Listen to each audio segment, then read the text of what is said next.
Hello, everybody. Hello, welcome.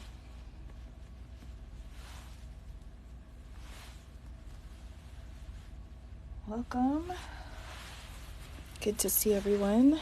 I'm going to get try to get us sorted out for our frames for tonight. So, hello, welcome. Thanks for joining.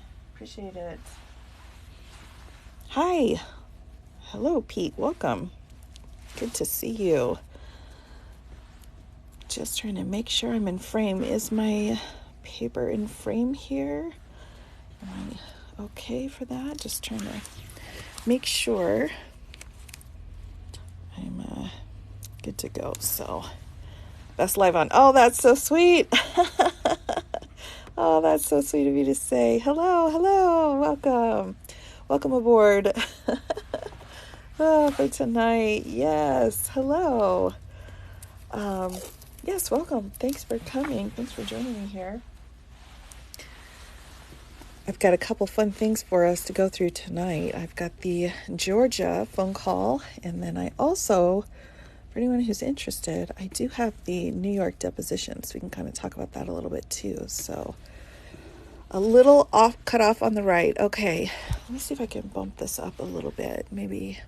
How's that? Is that better? Hello, pinball was so fun. Oh, it was so fun. I had a great time. Wonderful fun time to get out. So thankful for that, for sure. Very thankful. Indeed. Oh, yes. We've got some interesting things going on out there in the world. So hoping to okay, looks great. Good. Glad to see it. Glad to hear it. So I do have the Georgia phone call, and I will go ahead and play it here in a few minutes. I'll give just a few more minutes for everyone to kind of join. But I'll go ahead and play that Georgia phone call, and we can kind of talk about that evidence and how it comes along. I've got a transcript here, which is actually pretty accurate. So I'll be using that instead of actually writing things out like I did the last time. But it's pretty interesting, all of the things that were going on during that phone call. So, oh, hello, Deborah. Boop, boop. Yes. It should be lots of fun. So, fun and educational. Yes. Oh, yes. I'm glad you were able to join as well. This is kind of my setting up moment here to kind of get everything going. I just want to make sure I've got my recording here. This phone call is available online and just on YouTube, so anyone can pull it up and listen to it at any time. So anyone who is interested in that. So I've got a bit of a reflection going on, but I think that's okay. Yes, good evening. Oh, wonderful. Oh, thank you so much. I appreciate that. Hello, Sheila. Yes. We should have some interesting things tonight to kind of talk about and go through. Yes. Oh, thank you. Yes. Hello. Yes. No.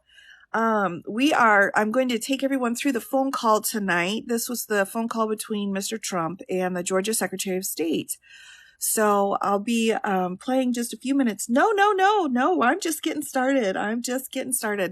So I'll take you through the phone call and kind of walk through some of that information. Now, the phone call itself is really helpful for going through count 28 of the Georgia indictment. So this is the indictment count where Mr. Meadows was involved and Mr. Trump was involved. And of course, we have Mr. Raffensperger, who is out of the Secretary of State's office. So we will kind of be going through that. So back for the rings. Yes. I've got my fun mood ring on tonight. It should change colors quite a few times throughout the night. So I always think that's kind of fun. If you scrolled the transcript, well, okay. So I do have, oh, thank you. I do have, look, this transcript is 500 pages, but I did print out the first 150 pages, and it really is very interesting. So that may be a possibility that we can kind of go through some of that information after we get through this phone call for anyone who is interested in that, because I think it is really actually quite interesting. So yes, oh, my printer. My printer is working so hard, but I'm thankful for it.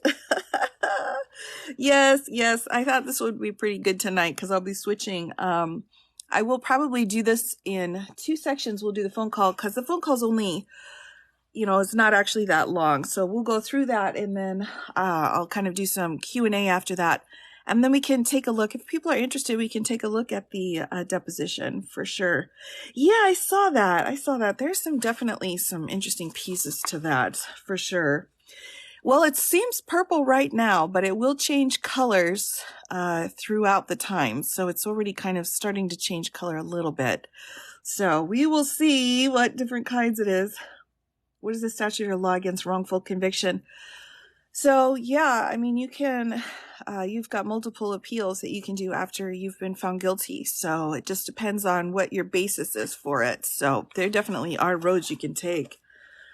All right, everybody, I will go ahead and get us started. Again, I'm sorry about the reflection. This is really kind of the best I can do with my limited, thank you. Thanks.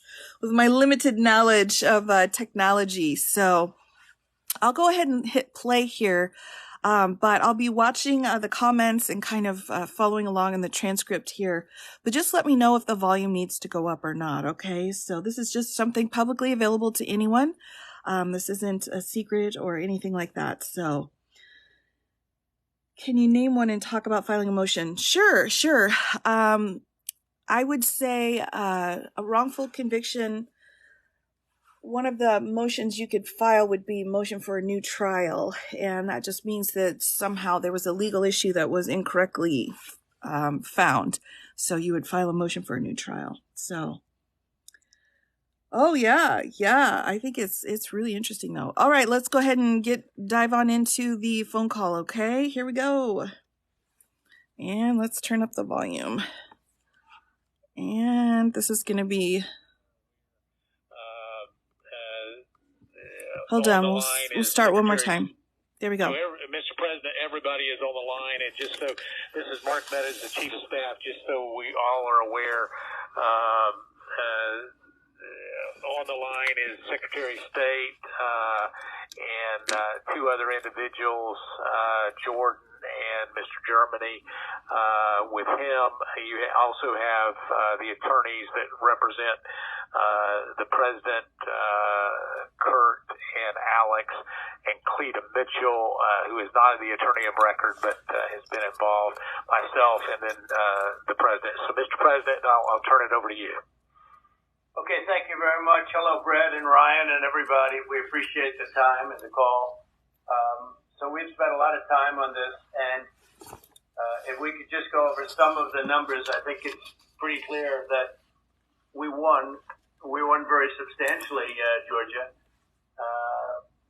You even see it by rally size, frankly. We'd be getting 25,000, 30,000 people a rally, and the competition would get less than 100 people, and it never made sense.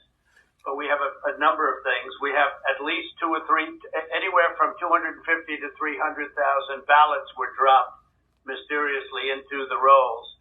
Much of that had to do with Fulton County, which hasn't been checked. We think that if you check these signatures, a real check of the signatures going back in Fulton County, you'll find at least a couple of 100,000 of forged signatures of people with who have been forged, and we are quite sure that's going to happen.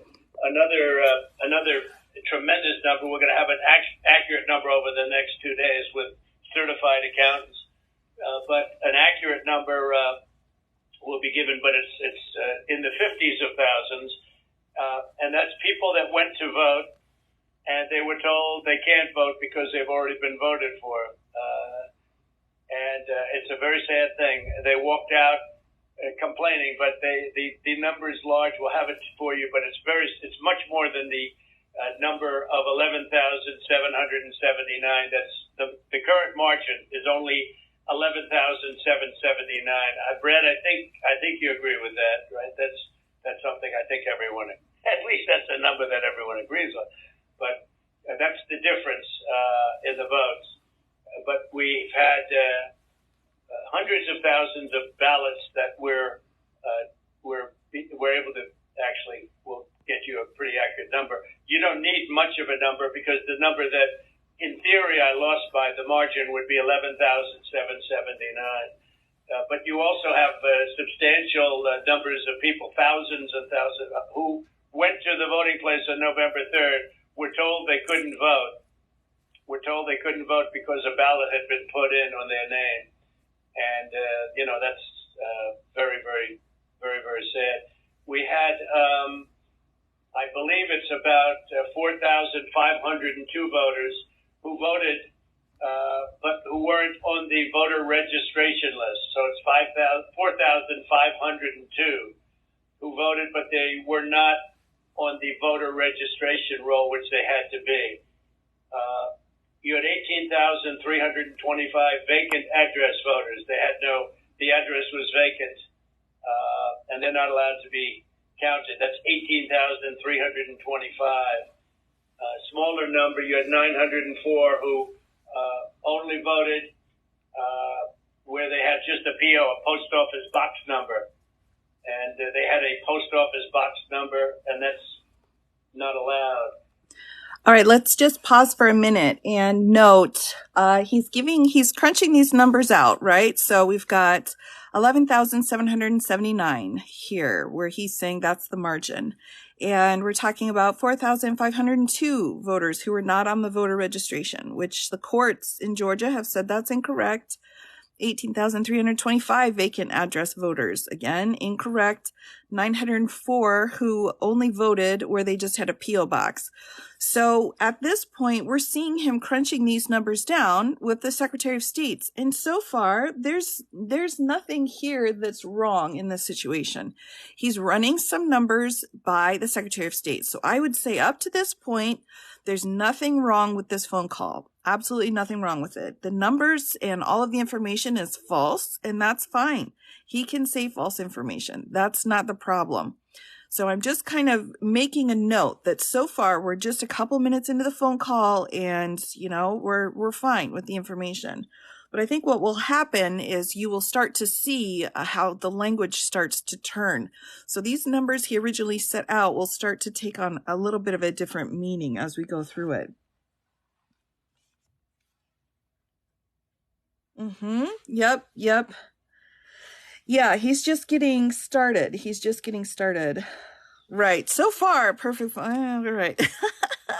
So here we go. Let's dive back in. This is really, we start to kind of take a turn.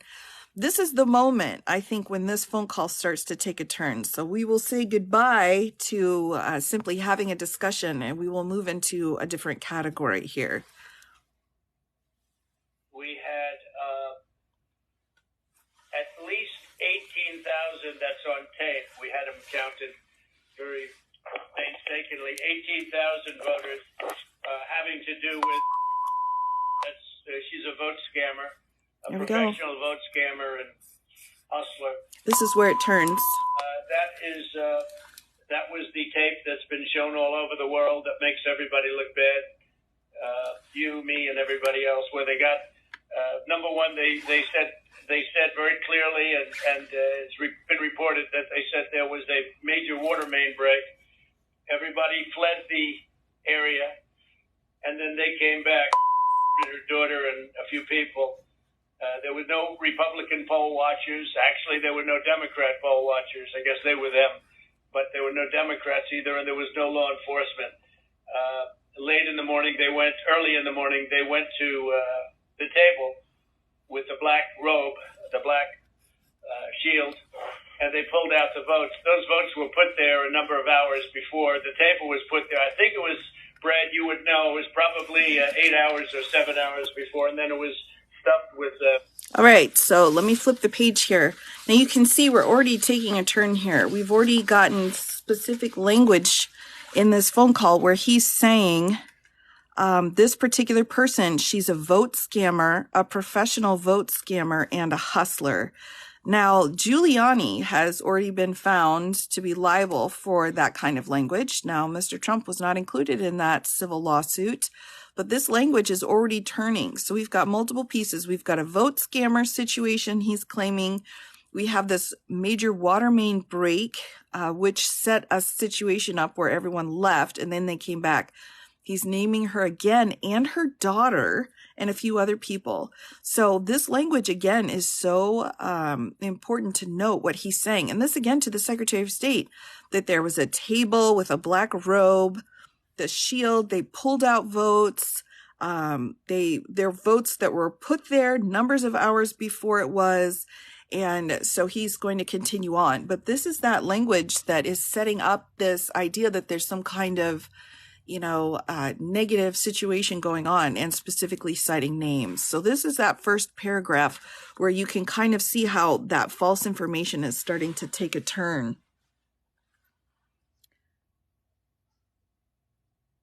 No, we're just listening to the words that he's using. Previn, sorry, I can't quite see your name. Previn. No, we're just listening to the words. This doesn't show anything except for the language and words he's using when talking to a Secretary of State of a state where there are votes being called into question. So that's what this shows at this point. Yep. She sued Rudy, but he threw her out there as well. Yeah, exactly. And Rudy was part of that case. Or he was that case, but Mr. Trump was not pulled in, and we can probably figure out why that would be. But all right, so here we go. Yes, Rudy was given a default judgment. All right, so let's flip the page and we will move on to the next piece. Again, just kind of seeing how this language escalates over time when he's trying to get his point across and is not necessarily having success with that. So the last piece of that statement was he was saying ballots were being stuffed, and that it was probably 8 or 7 hours before and then stuffed with more votes. Again, that implication is implying there's been some fraud regarding the ballots. So let's keep going. They weren't in an official voter box. They were in what looked to be suitcases or trunks, suitcases, but they weren't in voter boxes. The minimum number it could be, because we watched it and they watched it for certified in slow motion, instant replay, if you can believe it, but it had slow motion and it was magnified many times over. And the minimum it was 18,000 ballots, all for Biden. Okay, again, so we've got this idea, official voter box, and, that is easily explained on how and where the votes and the ballots need to be put in. And that language was explained, but we certainly don't have any proof whatsoever that people were stuffing suitcases with ballots. So you'll see the response to that later as we continue on through here. So here we go. Yes, Giuliani manipulated the video. Yes, and we'll kind of get into that too. The Secretary of State is pretty clear about that. We had some issues going on. So, all right, let's dive back in. Again, I'm just pausing for a moment because this is such a significant thing to note in this situation where he's saying these suitcases and trunks were full of stuffed votes. That's one of the biggest talking points on it being a fraudulent election. And so to find where that original statement came from, I think is really important to understanding what's going on. Out-of-state voters, they voted in Georgia, but they were from out of state, of 4,925. You had absentee ballots sent to vacant. They were absentee ballots sent to vacant addresses. They had nothing on them about addresses. That's 2,326. Now I'm going to pause again because another point that was raised in this situation was who's in charge of making sure that absentee ballots are done correctly, right? There's actually a process to make sure that each vote, each ballot is done properly. And all of those had been seen to. So these numbers, again, that he's crunching and giving out to the Secretary of State are, problematic because there are people in charge of making sure that this kind of fraud doesn't happen and the people were doing their job. And you had drop boxes, which was very bad. You had drop boxes that were picked up. We have photographs and we have affidavits from many people. I don't know if you saw the hearings, but you have drop boxes where the box was picked up and not delivered for 3 days. So all sorts of things could have happened to that box, including, putting in the vote that you wanted. So there are many infractions, and the bottom line is many, many times the 11,779 margin that. So now here's my question that I wanted to ask all of you that are listening to this with me. He's saying then that this box was dropped off and wasn't brought back for 3 days. And he's saying you can put in whatever votes you want. So first he's saying that the count was done incorrectly, but now he's saying it was done correctly, but that it was stuffed. So we've got two arguments here that don't seem to work together. So what are you making here? It was a bad counting, they counted incorrectly, or they cheated and added stuffed ballots in there? Can it not be both? Well, that's a good question. But if you're saying you counted it wrong, that's one argument, right? So you counted it wrong and Biden came out first. But if you counted it wrong and he came out first, then that means Trump should have come out first. But if you're saying, but they were stuffed, the ballots were stuffed. So even with it being stuffed, with Biden's winning, so they counted it correctly and they just counted the stuffed ballots. See what I'm saying? You can't have it both ways. It's like either they were counted incorrectly or they were stuffed in order to get to the numbers that they're talking about here. You think he's arguing both? There's a myriad of activities going on. Okay, sure. Where are the drop boxes? Who picks them up? That's all done according to the election law in the county and in the state. So they had to follow procedure, and they did follow all of the procedures. A variety of tales just so he can win. Okay, good. He's just trying to be purposefully confusing. Sure. Arguing both. Okay, it could have been both. Okay, good. I would fall asleep on the phone listening to him ramble on and on. Rhonda, that's so funny. Yes, there are many problems that they're talking about here, but I'm just wondering, he's saying, because it's like, you're throwing out so many theories, and even though the theories contradict each other, then which one is it? So if the ballots were stuffed, that's one. But then if the numbers came out bad for Trump, then that meant they were counted incorrectly. Throwing everything at the wall to see what sticks. Yeah, okay. What are the procedures? Well, you'll have to look up what the procedures are for election law in Georgia. They have their rules that they set out, and the procedures, everything has to be followed. I don't know what Georgia's rules are. I know what mine are, but I don't know what Georgia's are. I don't favor anyone. I don't have any party affiliation whatsoever. I'm just looking at the evidence and asking questions. Let's see. I had one more comment in here. Wasn't familiar with the process in this entirety. Yeah, exactly. Didn't contradict. You're skewing it that way. Now, John, let's not be rude, huh? I don't think we're skewing anything. I think we're just asking questions. I don't see anything wrong with asking questions. It was both. Several swing states disregarded their election laws. Okay, that's completely incorrect. Are my moderators in here tonight already, or have I come on too early for you? Just curious. Can I get a shout out from my moderators for a minute, please? That would be great. I would really appreciate a shout out if you don't mind. Just as we go through this, I'm having a hard time kind of keeping an eye on everything. Are the trolls out bad tonight? Okay, well, hold on. I'm just going to wait just a couple of minutes. Hello. And also if there's too many trolls. Okay, let's clear them out, okay? Just a moment. Oh, thank you. It's a lot. It's a lot for my moderators. It's so many.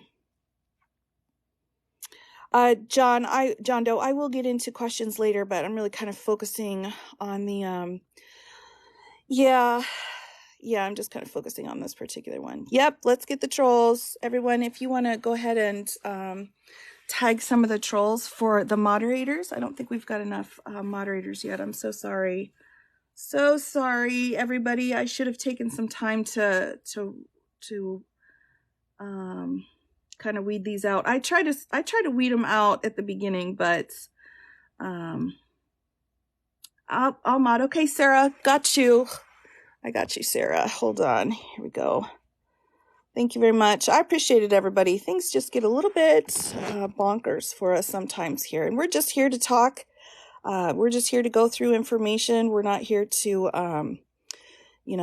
fight about it, because we fight all day, so no need to fight. It's not that bad. Okay. Thank you very much. Thank you. Oh, appreciate that, Erica. I will add you in if you don't mind. And again, feel free, anyone who is moderating, to just kind of hop on in, and whenever you've got time, that's fine. Just feel free to do that. And I do prefer to just have everyone mute, so if there is a mistake, people can kind of come back later on. If there was a mistake, we usually just mute for a few minutes, just in case you had questions. So thank you, everyone, for your assistance. I really appreciate it. Yes, this evening we're going through the, no idea how, but I'll figure it out. Oh, Blue Jean, that's so sweet.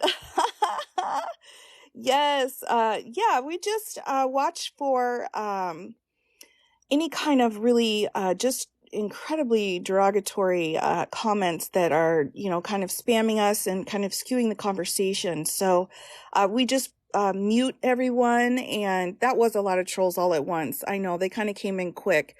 So yeah, we can definitely have disagreements, but just be respectful about it. That's exactly right. And oh, that's fine.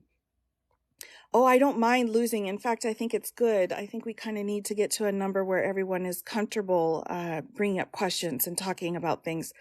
Yes, we're going through the telephone call between Mr. Trump and the Secretary of State. So it was a lot of them. I agree. Yeah, I'm not here for viewer numbers. I'm just here so that we can kind of talk about things and ask questions, but also have legitimate questions to ask rather than kind of name calling. So, oh, I've got my mood ring on tonight. Oh, it's turned yellow. It should be turning lots of colors tonight. So, oh, yes. Thank you. Thank you, everyone, for coming. I appreciate that. I apologize. I just kind of dove right in. I was so excited. And then I was looking over. I'm like, wait a minute. Yeah, sometimes when those numbers get up a little bit higher, which is absolutely fine, but I do request to have differing opinions being stated respectfully. So that's really the key here. That's all I really really request of people. So yep, just educational purposes. Oh, thank you so much. Thank you very much. I appreciate that. Yeah, when I'm calling out the trolls, it's a bad situation. Yeah, it's not so good. Things got a little out of hand there for a few minutes. I try to watch the numbers, and it's fine. If we hit 1K, I think I've even hit 2K before, and we've been okay with trolls, but sometimes we just got to kind of keep an eye on it. So that's all it is. Yeah, it's changing again. My mood is changing. Yeah, so yeah, I'm still seeing a few big trolls in here. So I'm just going to wait just a couple more minutes. Please bear with me, everyone. I appreciate it. Just give me a minute here. And again, I don't mind differing opinions. I just, we need to be respectful is all. So, yeah, just be respectful. Hi there. Hi, Cozy and Cray. Welcome, welcome. Okay, thank you. Thank you. All right, so let's see here. We are, nerves. I don't have nerves. I do get a little frustrated sometimes. We want to learn. Yes, no problem. So here's my question then for everyone. I don't realize when I wasn't really sure when the peak of the trolls came in, but would you like me to start over again? Should we start over? I probably won't do as much commentary if we started over, but we're only about 5 minutes in. So it's up to you. Yes. Start over. Yes. Okay. I'm seeing lots of yeses. All right. So let's go ahead and start over. I'll probably keep my commentary down a little bit, so we can kind of listen to the call. I'm just stopping it at key moments so I can answer questions. So I'll kind of keep that trend going, but here we go. Let's start again, everybody. Here we go. Take two. Take two. All right, back to the beginning, everyone. I'm just kind of following along here with the transcript so I can point out key moments. Oh, thank you. All right, welcome, everybody. Let's try this again. I kind of will keep my eyes out, but I've got so many great moderators in here. Thank you, everyone, for volunteering to moderate. Again, it's fine if everybody's got different ideas and want to express their thoughts. That's absolutely fine. Just be respectful. So that would be great. Thank you much, and let's go ahead and get started again. Thanks, everyone, for your understanding. Here we go. So, Mr. President, everybody is on the line, and just so this is Mark Meadows, the Chief of Staff, just so we all are aware, on the line is Secretary of State and two other individuals, Jordan and Mr. Germany. With him, you also have the attorneys that represent the President, Kurt and Alex, and Cleta Mitchell, who is not the attorney of record but has been involved, myself, and then the President. So, Mr. President, I'll turn it over to you. Okay, thank you very much. Hello, Brad and Ryan and everybody. We appreciate the time and the call. So we've spent a lot of time on this, and if we could just go over some of the numbers, I think it's pretty clear that we won. We won very substantially, Georgia. You even see it by rally size, frankly. We'd be getting 25,000, 30,000 people to rally, and the competition would get less than 100 people, and it never made sense. But we have a number of things. We have at least two or three, anywhere from 250 to 300,000 ballots were dropped mysteriously into the rolls. Much of that had to do with Fulton County, which hasn't been checked. We think that if you check the signatures, a real check of the signatures going back in Fulton County, you'll find at least a couple of 100,000 of forged signatures of people with who have been forged, and we are quite sure that's going to happen. Another tremendous number. We're going to have an accurate number over the next 2 days with certified accountants, but an accurate number will be given, but it's in the 50s of thousands, and that's people that went to vote and they were told they can't vote because they've already been voted for. And it's a very sad thing. They walked out complaining, but the number is large. We'll have it for you, but it's much more than the number of 11,779. That's the current margin is only 11,000. Whoops, I've got a pinned comment. Why is he targeting Fulton? He will go into that a little bit later on. We have the Coffee County situation, which led to multiple indictments in the Georgia indictment. We had 4 different defendants charged with Coffee County, where they actually went into the computer system for voter information. But Fulton's where Atlanta is. So I think that's the big target here. Yeah. Rural versus urban. Excellent. Exactly. That's exactly right. They go after the big cities because they go blue. Yes. And that seems to be what the question is. But that's an excellent point to bring up. And he will go into that a little bit more, in Mr. Raffensperger as well. 779. Brad, I think you agree with that, right? That's something I think everyone, at least that's a number that everyone agrees on. But that's the difference in the votes. But we've had hundreds of thousands of ballots that we're able to actually, we'll get you a pretty accurate number. You don't need much of a number because the number that in theory I lost by the margin would be 11,779. but you also have substantial numbers of people, thousands and thousands, who went to the voting place on November 3rd, were told they couldn't vote. Were told they couldn't vote because a ballot had been put in on their name. And, that's very, very, very, very sad. We had, I believe it's about 4,502 voters who voted, but who weren't on the voter registration list. So it's 4,502 who voted, but they were not on the voter registration roll, which they had to be. You had 18,325 vacant address voters. The address was vacant, and they're not allowed to be counted. That's 18,325. Smaller number, you had 904 who only voted where they had just a PO, a post office box number. And they had a post office box number, and that's not allowed. All right, I will pause just for a moment here because, again, as I had said before, this is kind of where things start to take a turn. Already he is putting in all of this information about all of these pretty serious charges or pretty serious violations.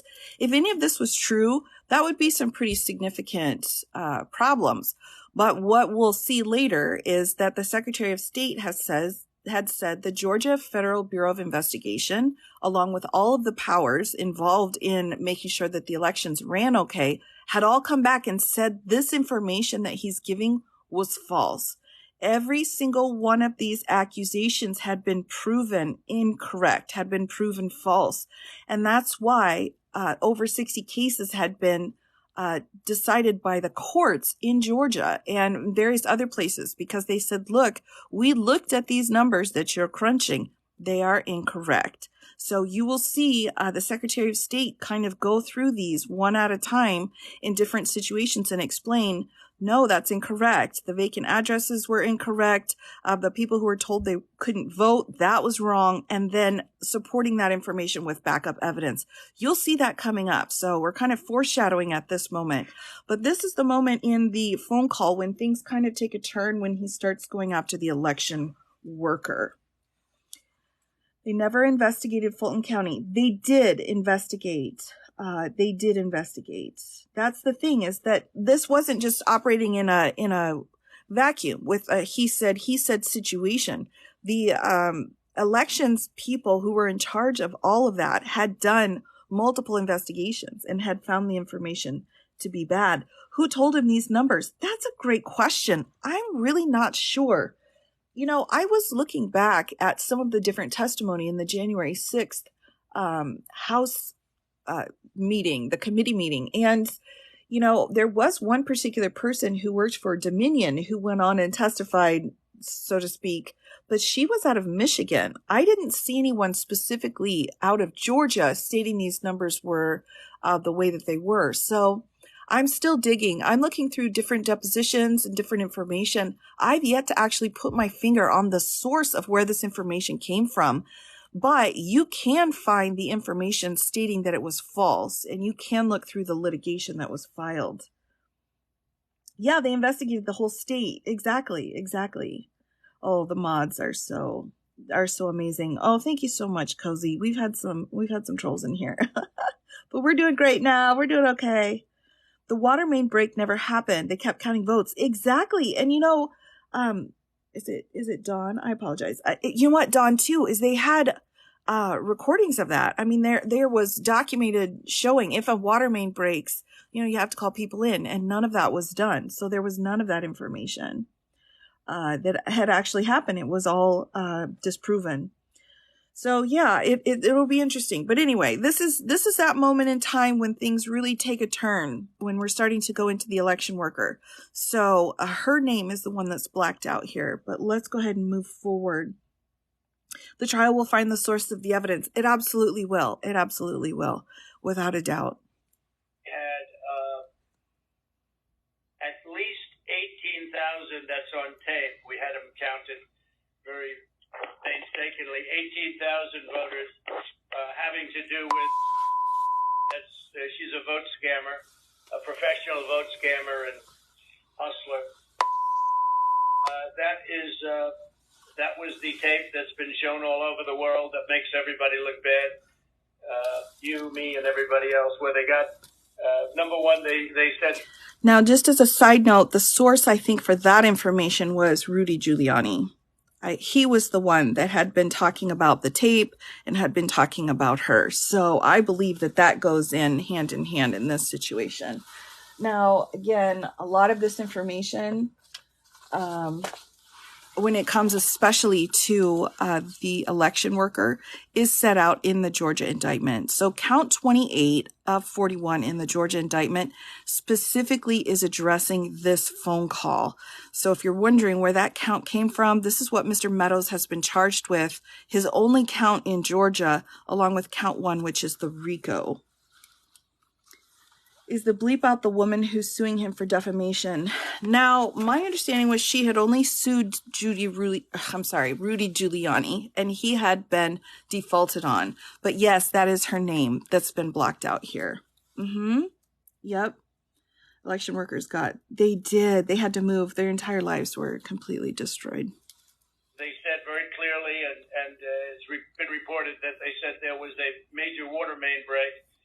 Everybody fled the area, and then they came back, her daughter and a few people.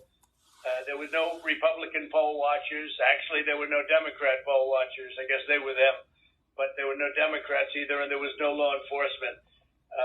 Early in the morning, they went to the table with the black robe, the black shield, and they pulled out the votes. Those votes were put there a number of hours before. The table was put there. I think it was, Brad, you would know, it was probably 8 hours or 7 hours before, and then it was stuffed with votes. They weren't in an official voter box. They were in what looked to be suitcases, or trunks, suitcases, but they weren't in voter boxes. The minimum number it could be, because we watched it, and they watched it for certified, in slow motion, instant replay, if you can believe it, but had slow motion, and it was magnified many times over. And the minimum it was 18,000 ballots, all for Biden. You had out-of-state voters. They voted in Georgia, but they were from out of state, of 4,925. You had absentee ballots sent to incorrect. They were absentee ballots sent to vacant addresses. They had nothing on them about addresses. That's 2,326. And you had drop boxes, which was very bad. You had drop boxes that were picked up. We have photographs, and we have affidavits from many people. I don't know if you saw the hearings, but you have drop boxes where the box was picked up and not delivered for 3 days. So all sorts of things could have happened to that box, including, putting in the votes that you wanted. So there are many infractions, and the bottom line is many, many times the 11,779 margin that they said we lost by. We had the state is in turmoil over this, and I know you would like to get to the bottom of it, although I saw you on television today and you said that you found nothing wrong. I didn't lose the state, Brett. People have been saying that it was the highest vote ever. There was no way. A lot of the political people said that there's no way they beat me, and they beat me. They beat me in the poll. As you know, every single state, we won every state. We won every state house in the country. We held the Senate, which is shocking to people, although we'll see what happens tomorrow or in a few days. And we won the House, but we won every single state house, and we won Congress, which was supposed to lose 15 seats, and they gained, I think, 16 or 17 or something. I think there's now a difference of 5. There was supposed to be a difference substantially more. But politicians in every state, but politicians in Georgia have given affidavits and are going to that there was no way they beat me in the election. That the people came out. In fact, they were expecting to lose, and they ended up winning by a lot because of the coattails. And they said, "There's no way that they've done many polls prior to the election. There was no way that they won. Ballots were dropped in massive numbers, and we're trying to get to those numbers, and we will have them. They'll take a period of time, certified, but they're massive numbers, and far greater than the 11,779. The other thing, dead people. So dead people voted, and I think the number is in the close to 5,000 people. And they went to obituaries, they went to all sorts of methods to come up with an accurate number, and a minimum is close to about 5,000 voters. The bottom line is when you add it all up, and then you start adding, 300,000 fake ballots, then the other thing they said is in Fulton County and other areas, and this may or may not be true, this just came up this morning, that they are burning their ballots, that they are shredding ballots and removing equipment. They're changing the equipment on the Dominion machines, and that's not legal. And they supposedly shredded, I think they said 3,000 pounds of ballots, and that just came to us as a report today. And it's a very sad situation. But Brad, if you took the minimum numbers, were many times above the 11,779. Now that 11,779 number is really important here. This is the exact amount of votes that he's talking about. So that is a key piece. I'll go ahead and just pause so I can grab anybody's questions that you may have for anyone that I may have missed here as I've been going through, kind of keeping an eye on everything. Oh, thank you. Appreciate you. Appreciate you as well. I appreciate you as well. Is it helpful to see the transcript as we go through it so you can actually see the numbers as he's talking about it? Is that helpful at all? Yeah, dead people voting is something that is really significant. Yes, good. Oh, good. I'm so glad to hear that. Good. Yeah. Oh, the hat. The hat's back. Yes, one of those things, again, this number that he's using over and over and over again is, that's really important to him. That's really an essential piece. And as we come to find out later, of course, we've got 11,780. That's the key to it. Where did he get those numbers? Tony, that's the question, isn't it? We don't really know where those numbers came from. We know all of the numbers were investigated and found to be wrong, but we don't know where they came from. Who is certified and who is the day that shredded documents? I think what's an interesting point about him saying the documents when he's talking about that is he says himself, this may or may not be true. So he's kind of already acknowledging, that was something that caught my eye. He's already acknowledging that information he's getting may not be true. I think that's a key moment to recognize. And maybe it is only in reference to the burning of the ballots or shredding them, but he's acknowledging that not all the information he's getting is necessarily true. So I think that's an important key moment. He's throwing everything at the wall. Yeah, he's speaking on how he certainly could have won the election. He has that right, much like anybody. Absolutely, Patrick. He certainly can talk about how he believes he could have won the election. But keep in mind as we go through this, what the context is. So he's saying, I've heard information that there are problems going on. He's talking about that, but pretty soon we're going to start hearing back from the Secretary of State, who's going to start addressing everything he's saying one at a time. And then after that, his response to that new information he's receiving or further information that he's receiving, we will see what his responses are to that. Freedom of speech, sure, you absolutely can have freedom of speech, but you may not ask for illegal things to be done under freedom of speech. One of the charges he was charged with based off of this was asking a government person who took an oath to violate that oath. And so that's really a lot of what this language will get into. Was he asking Raffensperger to violate his oath? Was he asking for that? We'll listen to that. We'll see what he's got to say. May or may not be true. Yeah, very vague, very vague. But again, it's that acknowledgement of, wait a minute. So he's saying that this may not be true. He's acknowledging that. So fair enough. Fair enough. He's creating the beginning of the conspiracy because when corrected, he still continued the story. Yes, exactly. Exactly right. Exactly. That's really the key to this. We're setting this out. We're setting it out. But now what's going to happen when the other players start to explain to him what the information is? So let me go ahead and dive back in. So we're going to get into Mr. Meadows as well. And many of those numbers are certified, or they will be certified, but they are certified. Those are numbers that are there, that exist, and that beat the margin of loss. They beat it, by a lot. And people should be happy to have an accurate count instead of an election where there's turmoil. There's turmoil in Georgia and other places. You're not the only one. We have other states that I believe will be flipping to us very shortly. And but this is something that's as an example, I think in Detroit, and I think there's a good section of your state actually, which we're not sure, so we're not going to report it yet. But in Detroit, we had 139% of the people voted.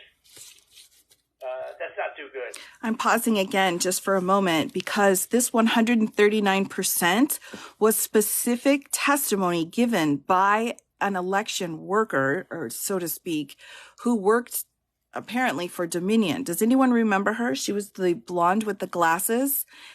She went viral because of her testimony. This number that they're talking about specific to Michigan came from her testimony, from the information she had.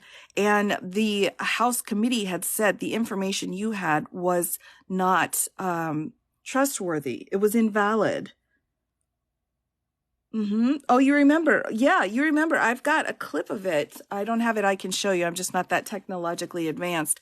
But that's where that number came from. And Congress came back to her and said, that's false information. That's incorrect. And she said, you're false information. I don't know if you remember that or not. It is going to be an interesting case. Yes. This is specific to Michigan, though. This is specifically with regards to the Detroit situation. So that's what he's citing. He's citing the same information that the woman was testifying to. I don't believe she is indicted. I do not. I looked through all of that. She's part of it. Yes, exactly. So that testimony was very important. But, as I've been going through this and looking into it, it's like, well, who's saying what about what? So those numbers came from her. She claimed she worked for Dominion and that she watched people putting the ballots in over and over and over again and came out with this 30,000 number, could not substantiate that number in any way. She had no supportive evidence, but she's the one that testified in this situation. So that's this information here. So let's keep going. In Pennsylvania, they had well over 200,000 more votes than they had people voting. And that doesn't play too well. And the legislature there which is Republican, is extremely activist and angry. But there were other things also that were almost as bad as that. But they had, as an example, in Michigan, a tremendous number of dead people that voted. I think it was. Again, this number of dead people that voted came also from that witness's testimony. So she testified to that in front of Congress. Congress answered back, that number is incorrect. That information is invalid. Just so you know, you can look her testimony up online. It is available. Of the woman putting the suitcases under the table. Yes, but there were different reasons. Even though it was a suitcase, there was a different explanation for that. It's easy to prove it is easy to prove. And that's, the information was disproven. Yeah, and debunked. And honestly, I can point out where you can find this information, but, you have to find it yourself in order to believe it. Don't take my word about it. Look it up for yourself. I think, Mark, it was 18,000, some unbelievably high number, much higher than yours. You were in the 4,000 to 5,000 category. And that was checked out laboriously by going through the obituary columns in the newspapers. So I guess with all of it being said, Brett, it's the bottom line. And provisional ballots, again, you'll have to tell me about the provisional ballots, but we have a lot of people that were complaining that they weren't able to vote because they were already voted for. And these are great people. And, they were shell-shocked. I don't know if you call that provisional ballots. In some states, we had a lot of provisional ballot situations where people were given a provisional ballot because when they walked in on November 3rd, they were already voting for. So that's it. I mean, we have... Let me take a moment again and just ask in the comments, does everyone... does anyone know, have questions about provisional ballots? I'm just wondering. Would you like me to talk about provisional ballots and explain that process?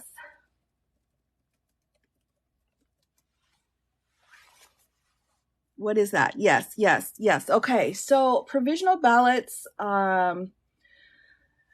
so sometimes, and this is based off of my experience actually working in elections, but what you can have, if there's a question on whether or not a person can vote or not, okay, if there is a question on that, we want to make sure that we get it right. So if they're saying this is their name, this is their birth date, and this is the information they check out, but yet for some reason our records aren't allowing them because they're in the wrong precinct, they're in the wrong jurisdiction, what we can do is to give them a provisional ballot, meaning they can fill that out, and we will look into it and make sure that everything is correct if they did already vote or if they hadn't voted.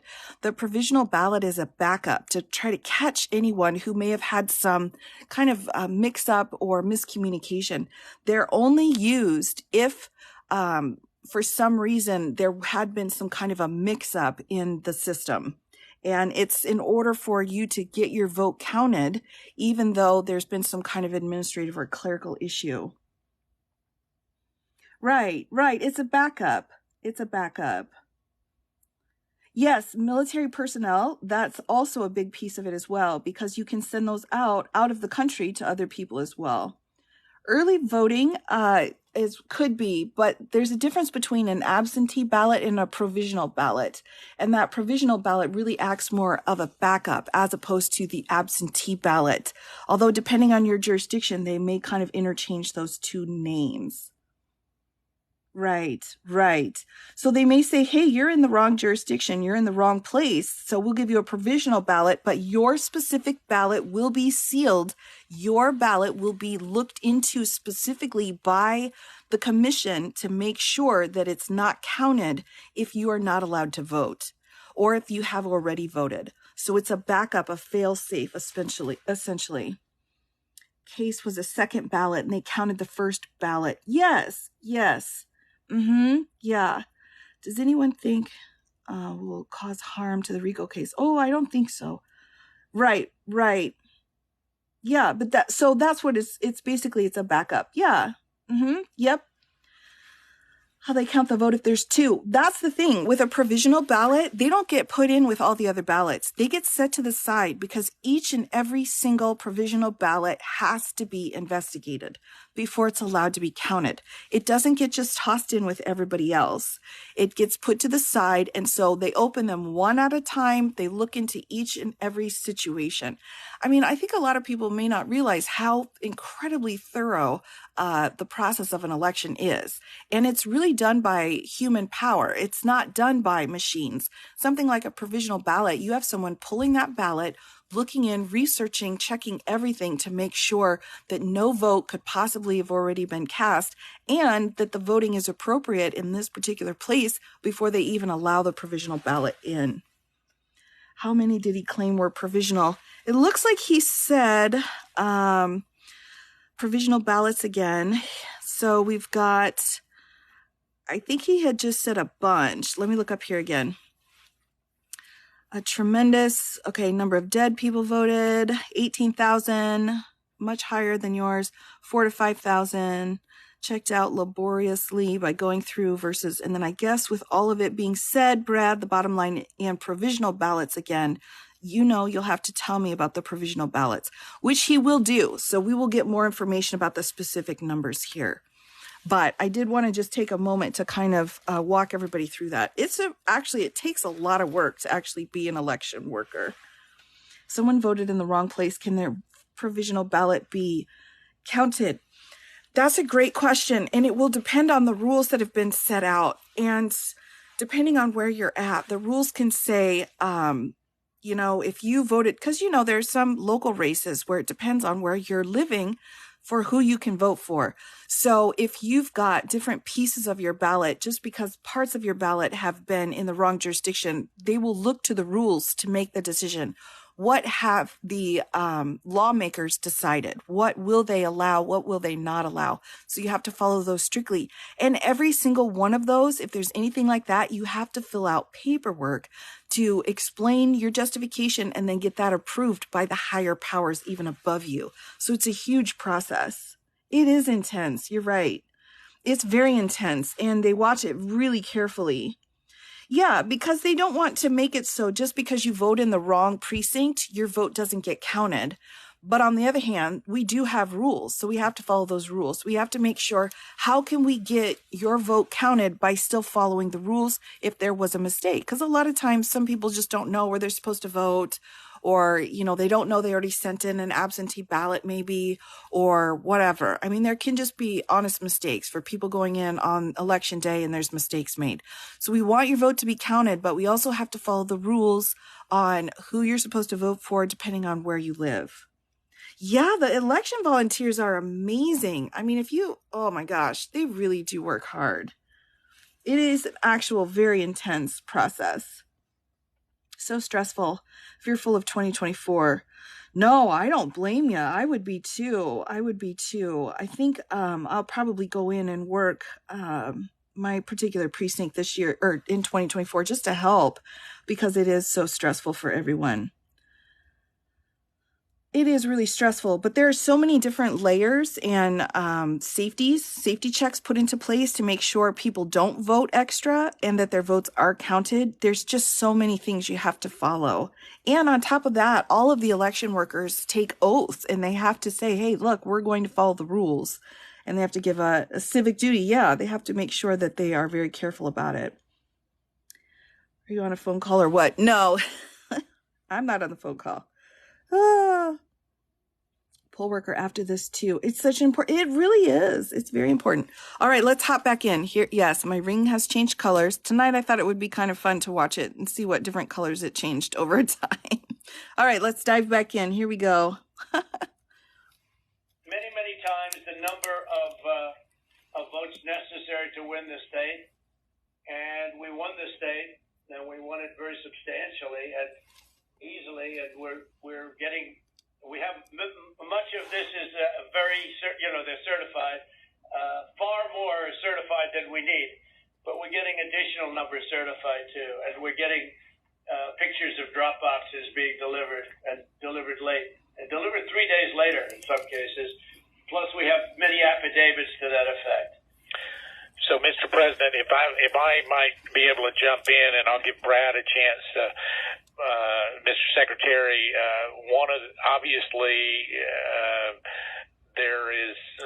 there are allegations where we believe that not every vote or fair vote and legal vote was counted, and that's at odds with the representation from the Secretary of State's office. What I'm hopeful for is there some way that we can find some kind of an agreement to look at this a little bit more fully. The president mentioned Fulton County, but in some of these areas where there seems to be a difference of where the facts seem to lead.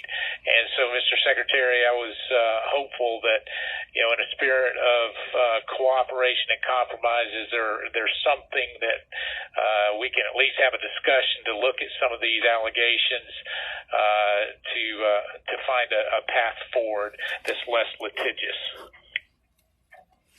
Well, I've listened to what the president has just said. President Trump,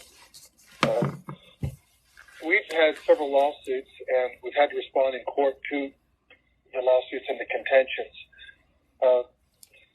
We don't agree that you have one. I didn't agree about the 200,000 number that you mentioned.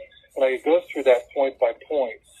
What we had done is we gave our state senate about 1.5 hours of our time going through the election issue by issue. And then on the state house, the government affairs committee, we gave them about 2.5 hours of our time, going back point by point on all the issues of contention. And then just a few days ago, we met with our U.S. congressman, Republican congressman, and we gave them about 2 hours of our time talking about this past election. Going back, primarily what you've talked about, you focused in on primarily, I believe, is the absentee ballot process.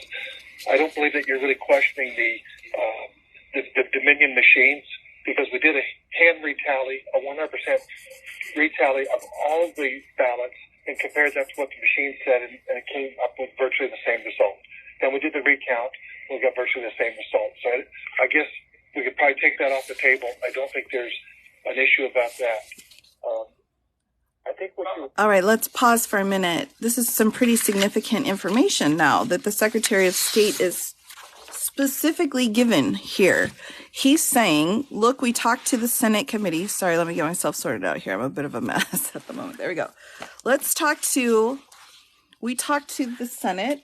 They investigated. We talked to the House committee, the House Government Affairs Committee. We talked to the Senate. They came in and they said point by point, they went through point by point. So every single thing that he brought up, they talked about. And then they met with U.S. congressmen as well, which are Republican congressmen, gave them 2 hours of our time talking about the election, going back, and they recounted the Dominion machines by hand. 100% came out the same. All of that is some pretty significant evidence against each of the points that were being made. Less litigious sounds like quid pro quo. It does. It absolutely does, doesn't it? They're saying, look, and I think that's one of the big pieces of this phone call, is they're saying, look, if you just do this, then we'll leave you alone and we won't have any kind of legal situations. And that's really one of the big themes here that we'll see over and over and over again, is if you just do what we're asking, you're not going to have any further problems. But yeah, exactly. He's saying it over and over and over again. He's saying, look, we went to the Senate, we went to the House, we went to Congress, we went everywhere. We went through the information, we explained it. There were no problems with anything. None of these things are supported by actual facts. So I think that's a really important moment here to recognize with what's going on here. Here we go. And sorry, everybody, I've bumped it out of the way. Give me one moment here. I'll bring it back. Whew. Oh, my goodness gracious. All right. We gave our state senate about 1.5 hours of our time going through the election issue by issue. And then on the state house, the government affairs committee, we gave them about 2.5 hours of our time, going back point by point on all the issues of contention. And then just a few days ago, we met with our U.S. congressman, Republican congressman, and we gave them about 2 hours of our time talking about this past election. Going back, primarily what you've talked about, you focused in on primarily, I believe, is the absentee ballot process.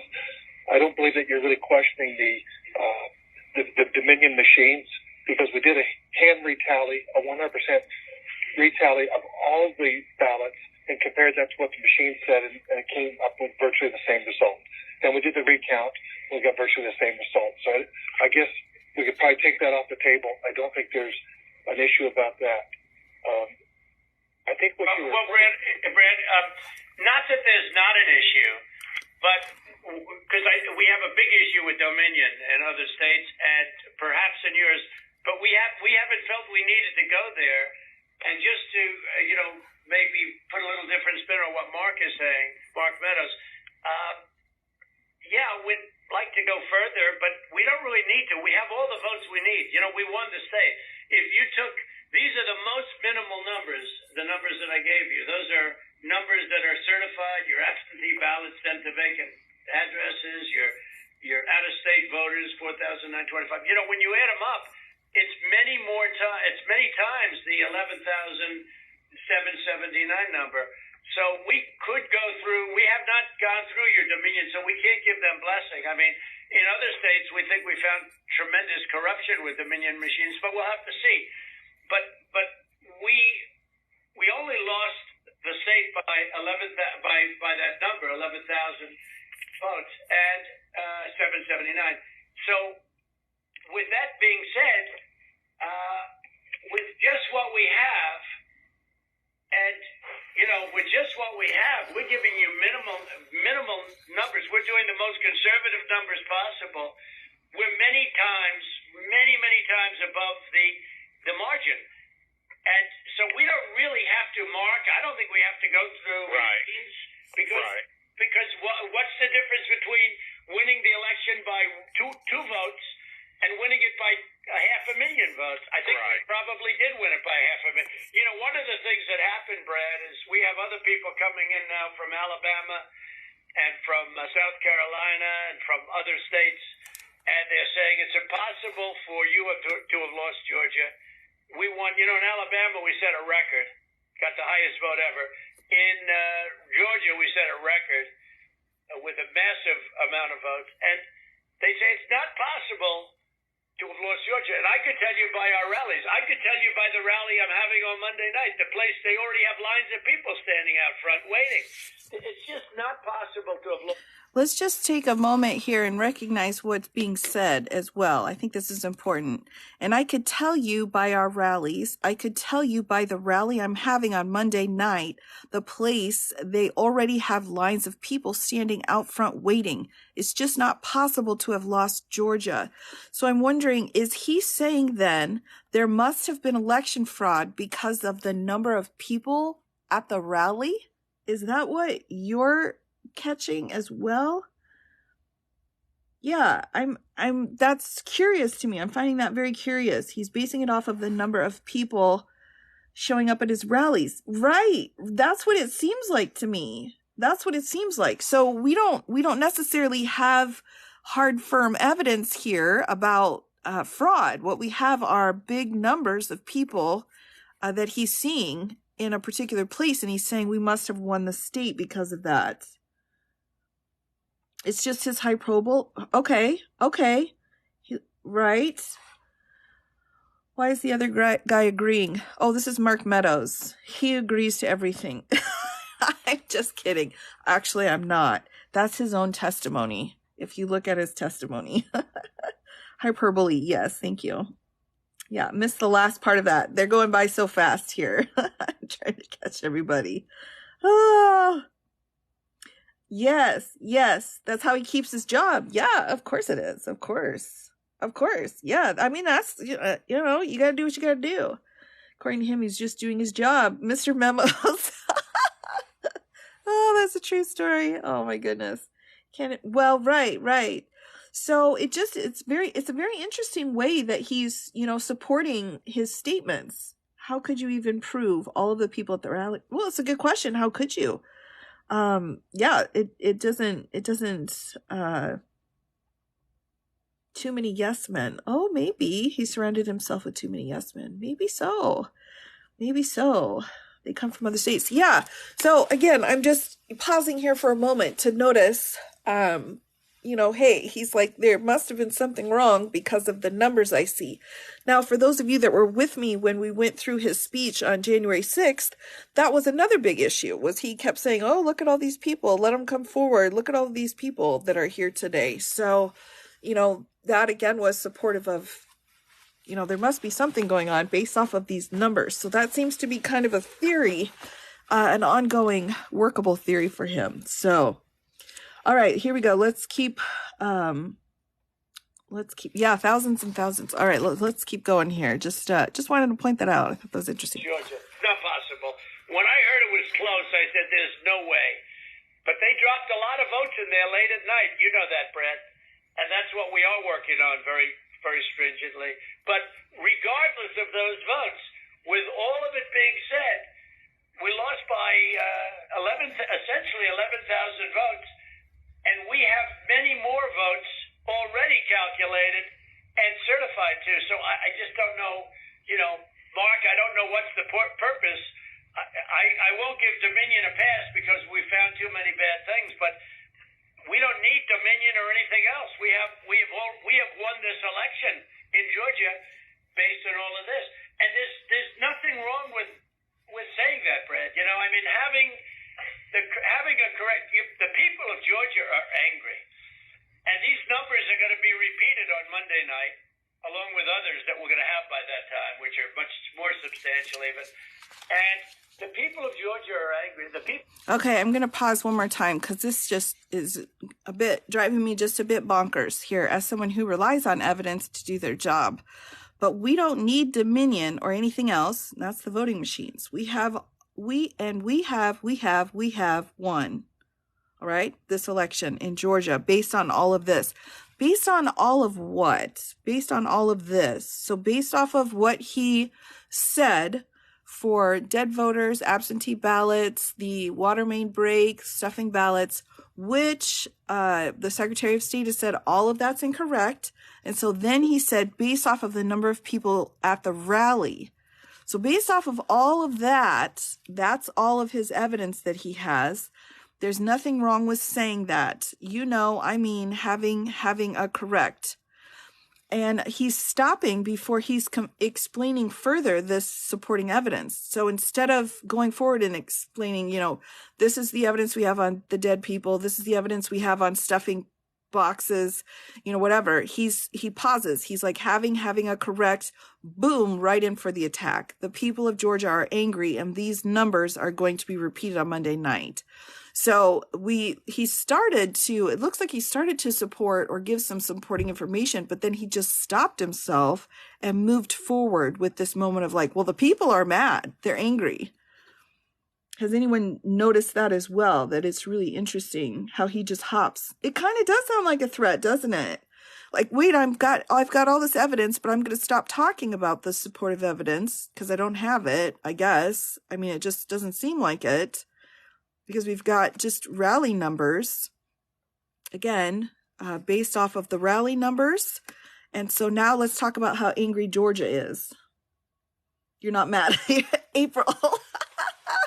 Oh, April, best comment ever. I'm in Georgia. I'm not mad. Oh, I love that. Right. Reading between the lines. He likes a word salad in circles. Oh.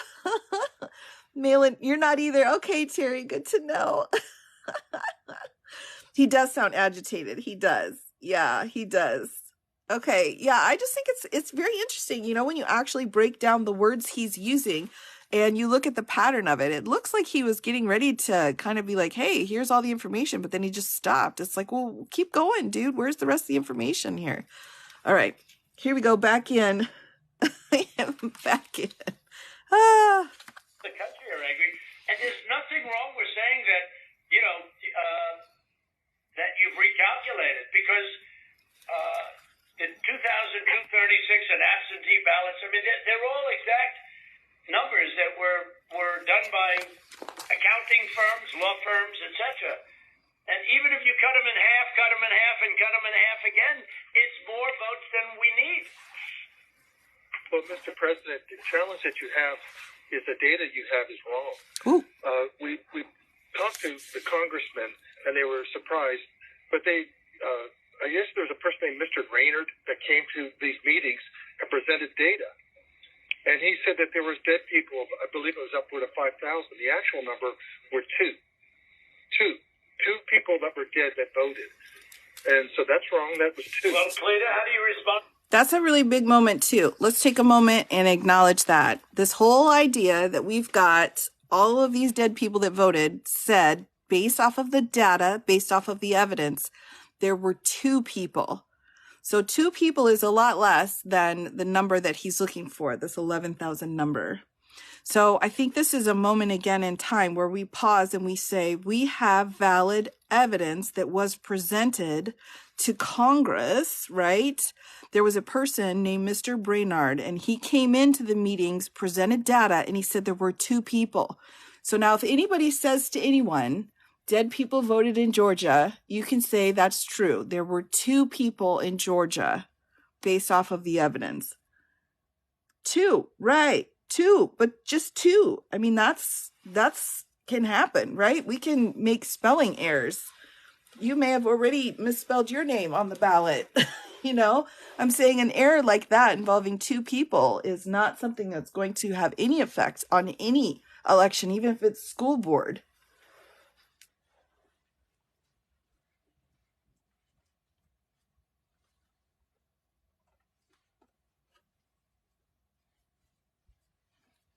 Okay, sorry, pausing for a moment, pausing to recognize a moment of evidence here. That's really important. Yeah, they were dead, but there were 2 people. Yeah, it's okay if it's 2 people. If it's 2 people anywhere. If you had 2 people that, we've had more than that, who were people that went in and voted multiple times because they claimed someone asked them to. But 2 people, yeah. I mean, would it be fair to characterize him as specifically not wanting a recount, but rather the 11,000? That's a great question, isn't it? Like, wait a minute, you had 2 people, so let's recount, but only if that recount will get us to 11,780. That's the question.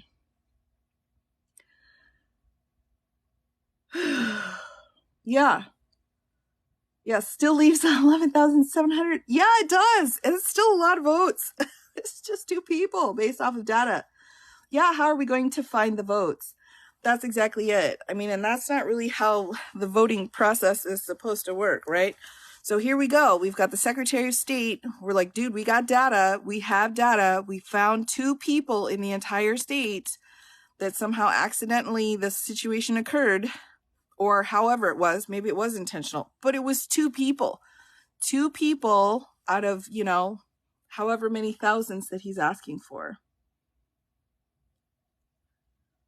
And that's actually really low, quite frankly. There's all kinds of mistakes that happen all the time. Funny Lady says it doesn't matter. We will win by 2.5. Yeah, that's the other question too, isn't it? It doesn't matter if we win by 2, or if we win by 200,000. Yeah. Ugh.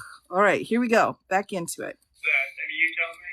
Well, I would say, Mr. Here's Secretary, Cleta. one of the things that we have requested, and we did, what we said was, and if you look at this, if you read our petition, it said that we took the names and birth years, and you know we had certain information available to us. We have asked from your office for records that only you have, and so we said there's a universe of people who have the same name and same birth year and died, but we don't have the records that you have. And one of the things that we have been suggesting formally and informally for weeks now is for you to make available to us the records that would be necessary to confirm. But Cleta, even before you do that, and not even including that, that's why I hardly even included that number, although in one state we have a tremendous amount of dead people, so I don't know. I'm sure we do in Georgia too. But is that we're so far ahead. We're so far ahead of these numbers. Even the phony ballots of known scammer. You know the internet? You know what was trending on the internet? Where's because they thought she'd be in jail. Where's it's crazy. It's crazy. That was the minimum number is 18,000, but they think it's probably about 56,000. But the minimum number is 18,000 on the tonight, where she ran back in there when everybody was gone and stuff. She stuffed it. Okay, pausing just for one more minute. So he's saying, wait a minute, let me just make sure I'm getting this here. So he's saying that the election worker whose name we will not say, bless her, but they think there's probably around 56,000, meaning 56,000 ballots that she fraudulently stuffed. Is that what that is? Right, Ruby. Okay, 56,000 is what they're claiming, but a minimum number of 18,000.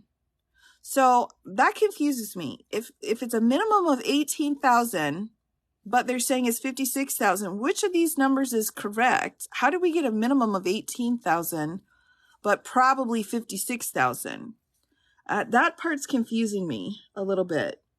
18,000 is a lot of ballots, bags full. Yeah, that's a lot of ballots. But 18,000 versus 56,000, that's a big gap. Yeah, the math isn't mathing. I know. It would weigh a lot, wouldn't it? I mean, I've got all kinds of paperwork in here, and that would be really heavy. Really heavy. Yeah, spinning my wheels. I think you're right. But again, I mean, look at those numbers. How you're like, okay, it could be 18,000, but more likely 56,000, like not even 25, which, or 56,000. Yeah, I mean, where are those numbers coming from? And so the Secretary of State is sitting there thinking, and I'm assuming he's like, wait a minute, is it 56,000 or is it 18,000? And where's the evidence to support either of those numbers? Wouldn't it be the same evidence? He has no idea. He has no idea. He's making it up. Yeah. Right. Not heavy on a thumb drive. Good point. But he's saying she's stuffing ballot boxes. He didn't say she's stuffing a thumb drive. Your reading is wrong. Okay. Let's take a look at it again. That was the minimum number is 18,000 for her, but they think it's probably about 56,000. But the minimum number is 18,000 on the night where she ran back in. Yeah, I don't get it. Yeah, good question. All right, well, let's get going. Yeah, they think, yeah. Good job.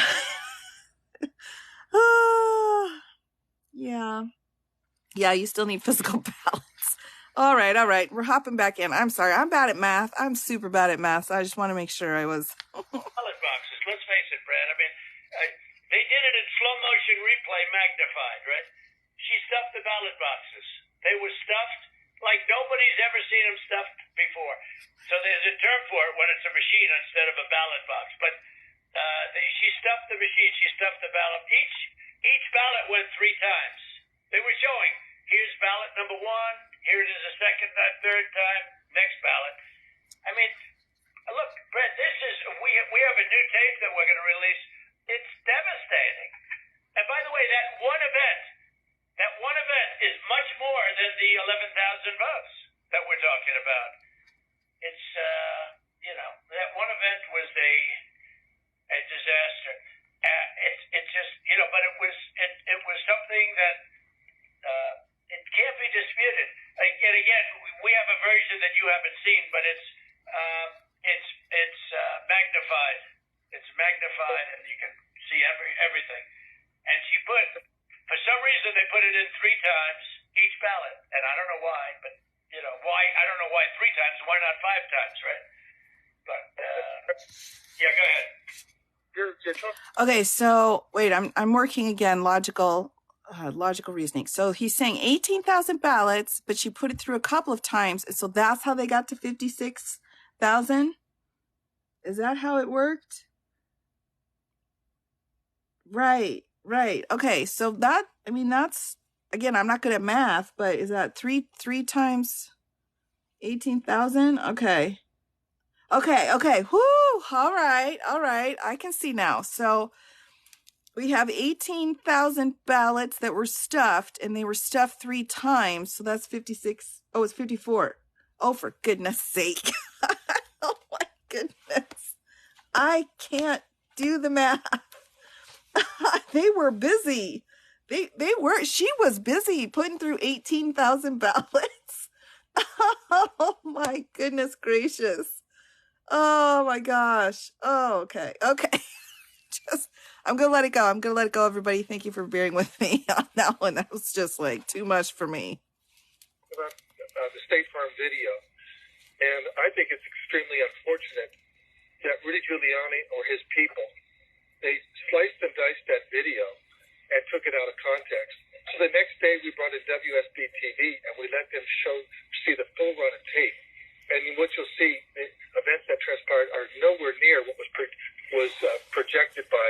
But where were the poll watchers, Brad? There were no poll watchers there. There were no Democrats or Republicans. There was no security there.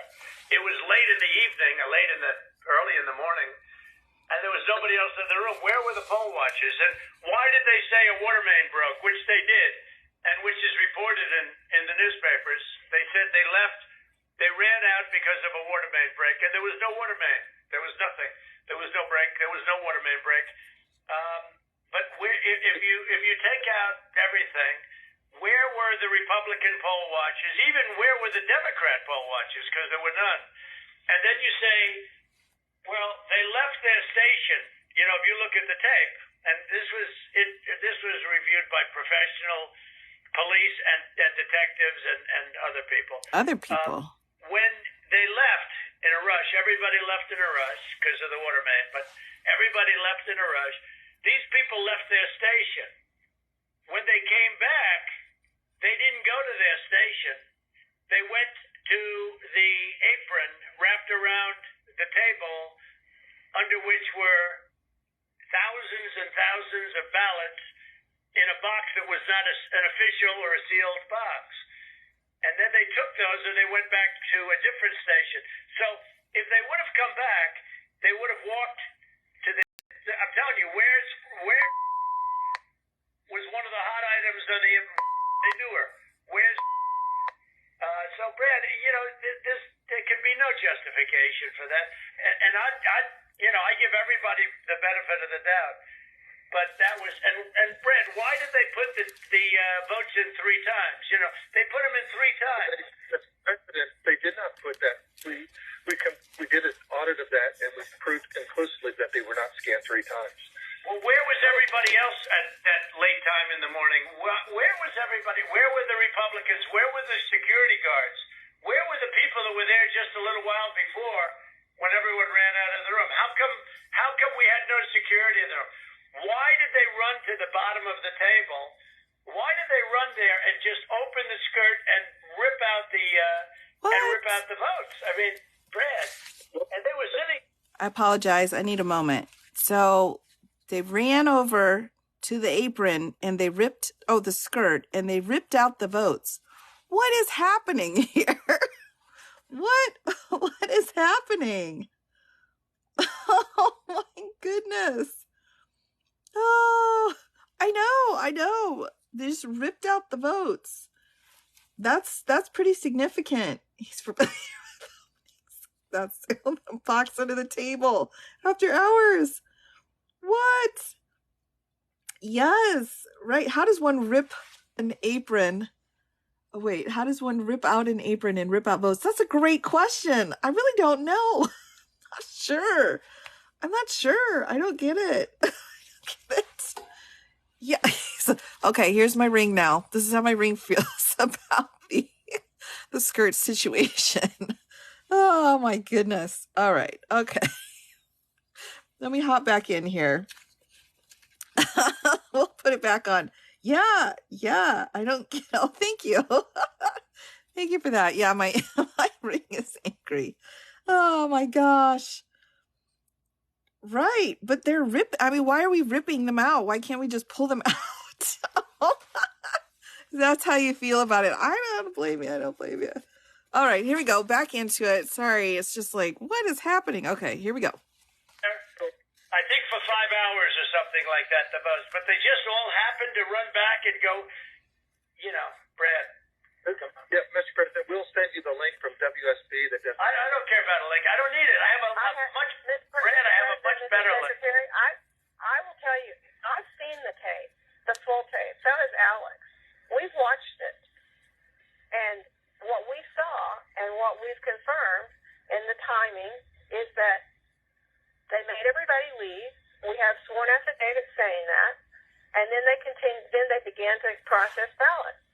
And our estimate is that there were roughly 18,000 ballots. We don't know that. If you know that. It was 18,000 ballots, but they used each one 3 times.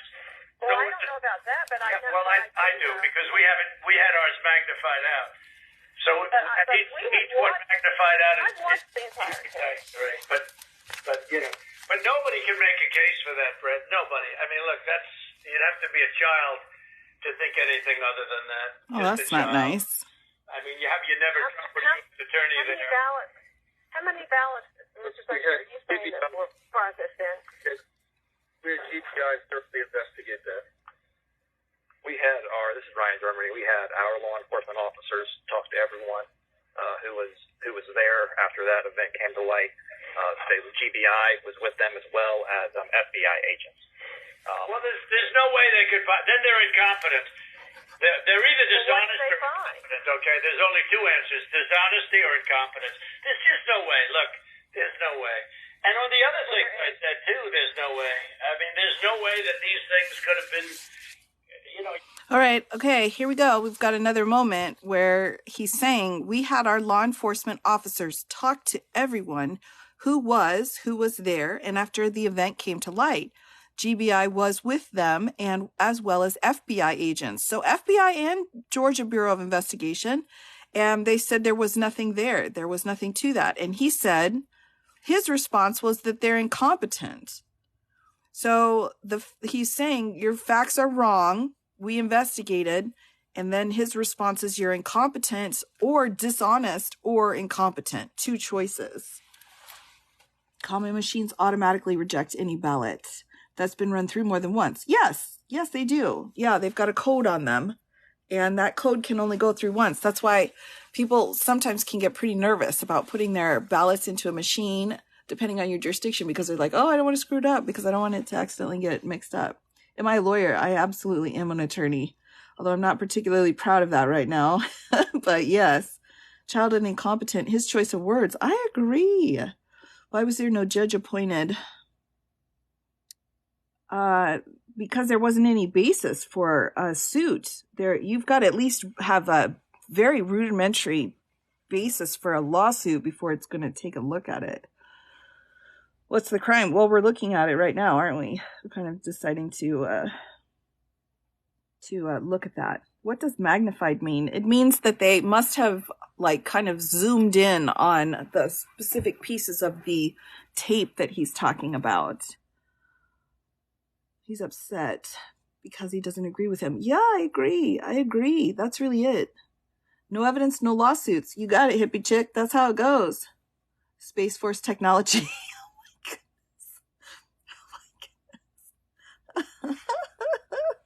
Oh, what's the 18,000 number they keep talking about? So, Catherine, they're claiming that one of the election workers somehow made or was in charge of 18,000 ballots for Biden that were bad ballots, and she ran them through 3 times in the machines. So this 18,000 number is the election worker number of ballots. On that. Yeah. Stuffed ballots. Yep. You got it. Yeah. I don't know. It's fascinating. He's like, I've got evidence. He's like, well, they're incompetent. Your evidence is bad. So rather than saying, oh, well, that's interesting, you've got evidence, they're saying, no, how you got the evidence was bad. Yeah. Cleta is in her own world of trouble here. Miss Mitchell here. She's got some trouble. I've got no doubt that she is an unindicted co-conspirator type situation for this one, because she's got so much knowledge about this phone call. I think she's one of the 1 to 30, probably unindicted because she's fully cooperating, which is incredibly smart. I think that's very smart. Yeah, she's probably cooperating. Yeah, she's got other problems going on too. Election workers work to count. Incorporate nullo contendere. Yeah. Okay. What does that mean that you're spilling the tea? Oh, I don't have any tea to spill. I've got lemon water, but that's it. Yeah. Her and Roger Stone. Yes. Oh, Roger Stone. Oh my goodness. Does that mean Cleta's spilling the tea? Okay. I was going to say, I don't have any tea right now. Oh, yeah, I have no doubt. And you can hear how he's talking to her throughout this phone call. It's not particularly respectful. So there's probably not a lot of allegiance, in my humble opinion.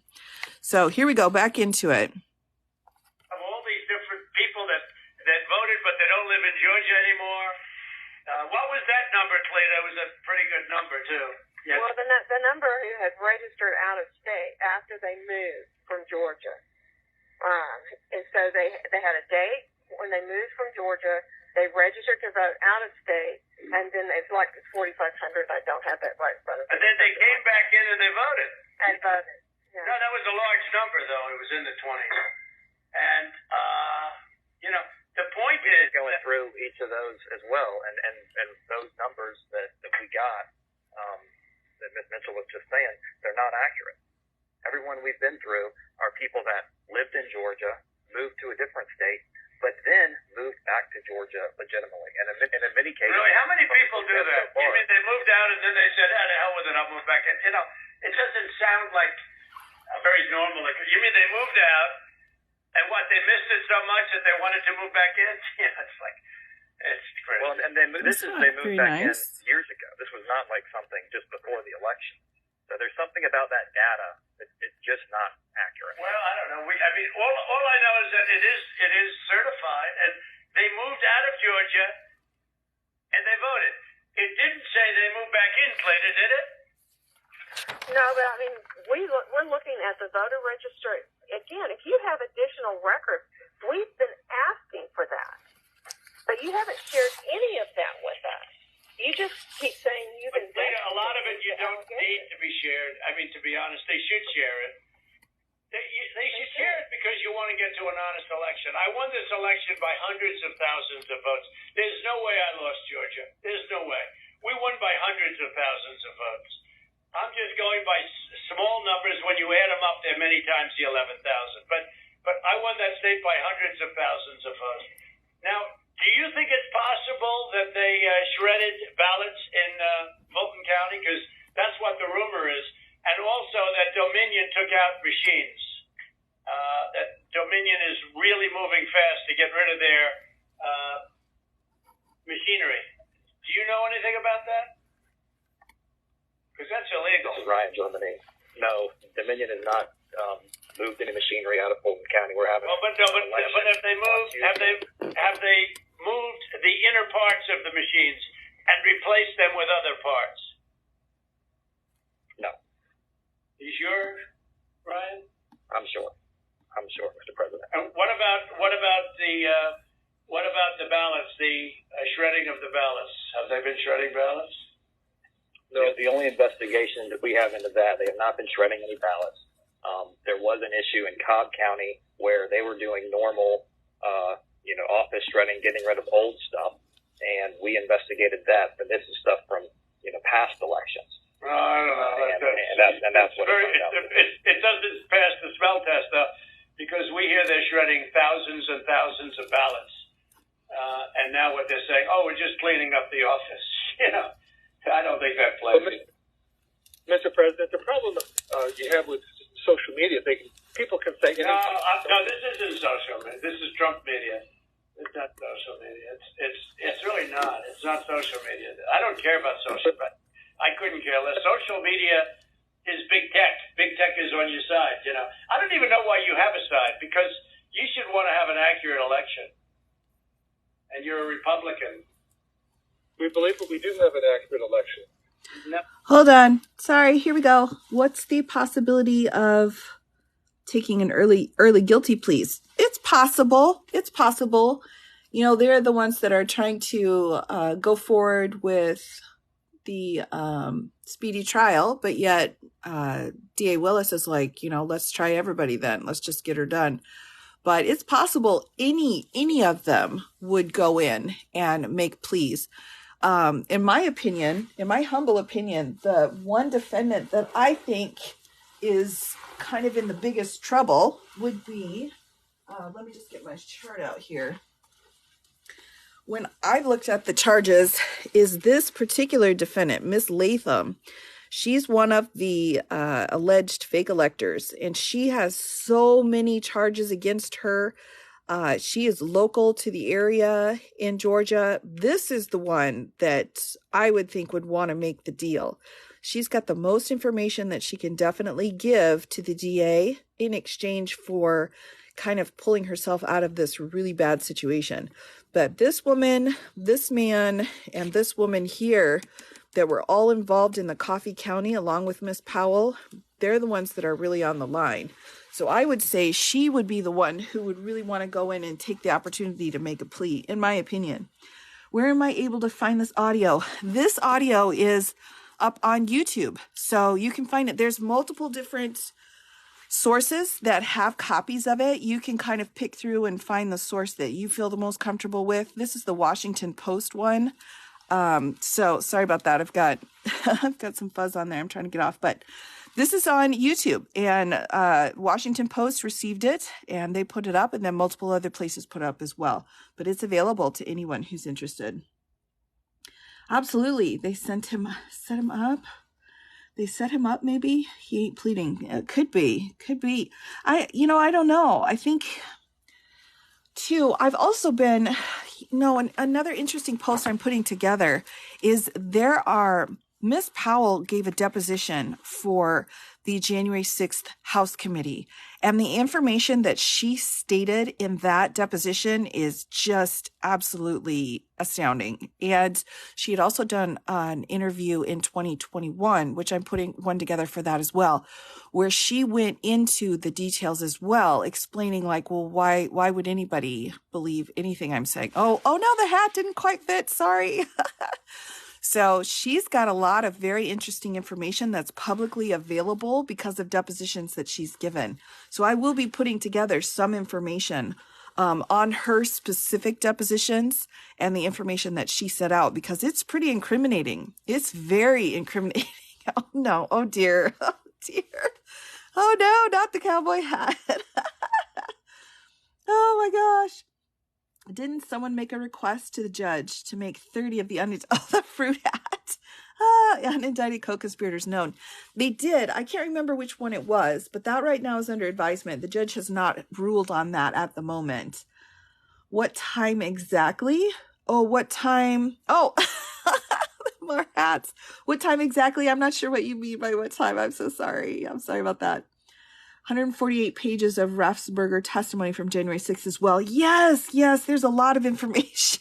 Oh my goodness. Oh my goodness.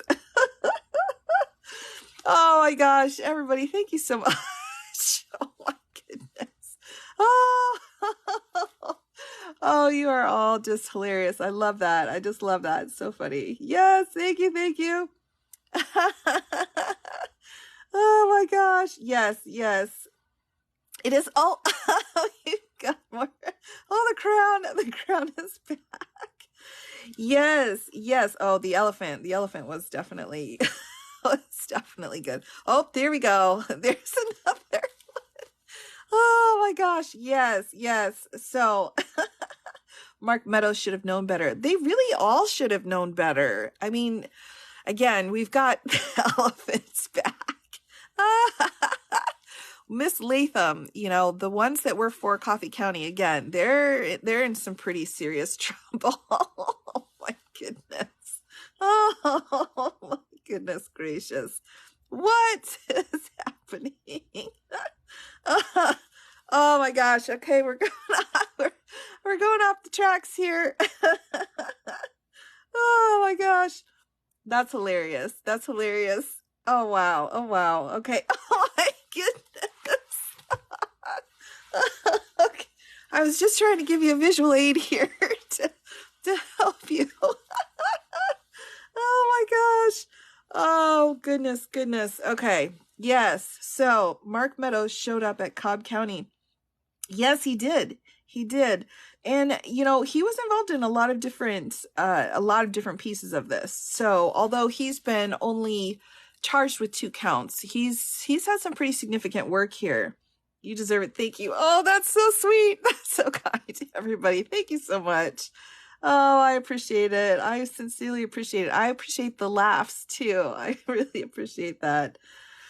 Yes, she did. So these two are the ones that are involved in the witness situation. And this is Mr. Meadows here. He's the one involved in this call.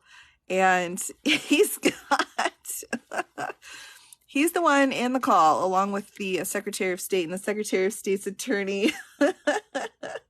Oh, what search type in YouTube? I would start at the best search term would be Trump phone call, Georgia Secretary of State. And that's going to pull up a whole bunch of different things. And so you should be able to find it okay with that. Oh, the hat.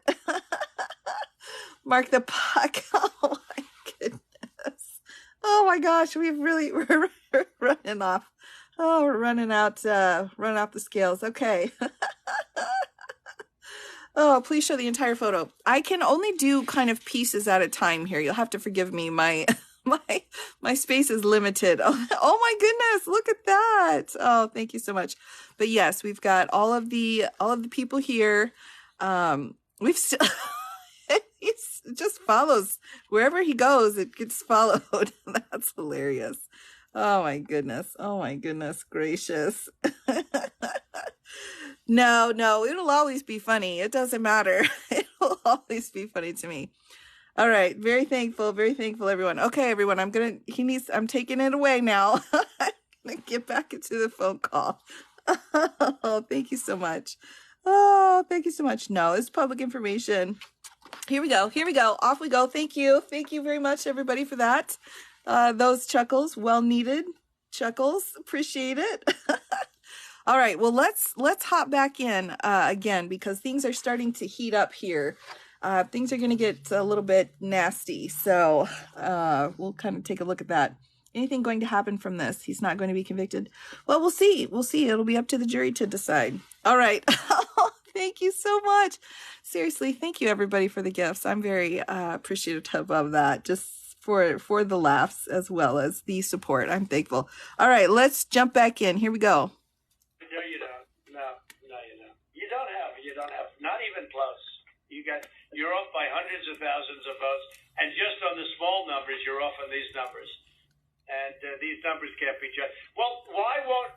Okay, so you send us into Cobb County for. Let's go back just a little bit. Big tech is on your side, I don't even know why you have a side, because you should want to have an accurate election. And you're a Republican. We believe that we do have an accurate election. No, I know you don't. No, you don't. You don't have. Not even close. You're off by hundreds of thousands of votes, and just on the small numbers, you're off on these numbers. And these numbers can't be judged. Well, why won't? Okay. So you send us into Cobb County for signature verification, right? You send us into Cobb County, which we didn't want to go into. And you said it would be open to the public and we could have so we had our experts there. They weren't allowed into the room. But we didn't want Cobb County. We wanted Fulton County, and you wouldn't give it to us.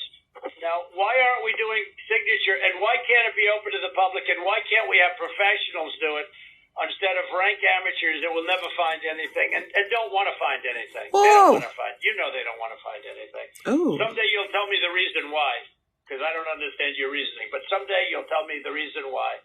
But why don't you want to we find? chose Cobb County. Why don't you want to find? What? Sorry, go ahead. Yeah, okay, so why did you do Cobb County? We didn't even we requested Fulton County, not Cobb County. Well, Mr. President, We we chose have our Cobb election County. funds. Yeah, go ahead, please. Go ahead. We chose Cobb County because that was the only county where there's been any evidence submitted that the signature verification was not properly done. Well, no, but I told you, but we're not saying that. We are we're the aggrieved party.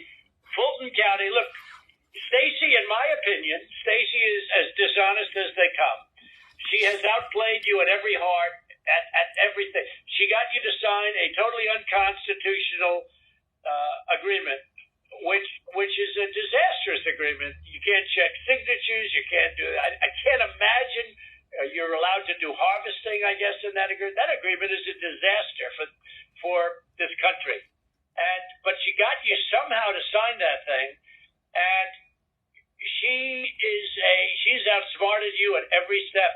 And I hate to imagine what's going to happen on Monday or Tuesday but it's very scary to people. You know, where the ballots flow in out of nowhere, it's very scary to people. That consent decree is a disaster. It's a disaster. A very good lawyer who examined it said they've never seen anything like it. And But the harvesting is still illegal in the state of Georgia, and that settlement agreement did not change that. well, it's not a settlement agreement. It's a consent decree. It even says consent decree on it, doesn't it? It uses the term consent decree. It doesn't say settlement agreement. It's a consent decree. It's a disaster. It's a settlement agreement. What's written on top of it? Ryan? I don't have it in front of me, but it was not entered by the court. It's not a court order. No, it's called. But Ryan, it's called the consent decree. Is that right on the paper? Is that right?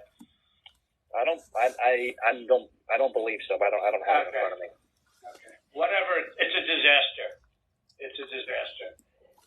Look, here's the problem. We can go through signature verification, and we'll find hundreds of thousands of signatures if you let us do it. And the only way you can do it, as you know, is to go to the past. But you didn't do that in Cobb County. You just looked at one page compared to another. The only way you can do a signature verification is go from the one that signed it on November, whatever, recently, and compare it to 2 years ago, 4 years ago, 6 years ago, you know, or even one. And you'll find that you have many different signatures. But in Fulton, where they dumped the ballots, you will find that you have many that aren't even signed, and you have many that are forgeries. Okay? You know that. You know that. You have no doubt about that. And you will find you will be at 11,779 within minutes, because Fulton County is totally corrupt, and so is she totally corrupt. And they're going around playing you and laughing at you behind your back, Brad. Aww. Whether you know it or not, That's they're not nice. laughing at you. Yikes. And you've taken a state that's a Republican state, and you've made it almost impossible for a Republican to win because of cheating, because they cheated like nobody's ever cheated before. And I don't care how long it takes me. You know, we're going to have other states coming forward pretty good. But I won't. This is never given. We have some incredible talent. Said they've never seen anything. Now, the problem is they need more time for the big numbers, but they are very substantial numbers. And I think you're going to find that they, by the way, a little information, I think you're going to find that they are shredding ballots because they have to get rid of the ballots because the ballots are unsigned. The ballots are corrupt. And they're brand new and they don't have seals. And there's a whole thing with the ballots, but the ballots are corrupt. And you're going to find that they are, and which is totally illegal.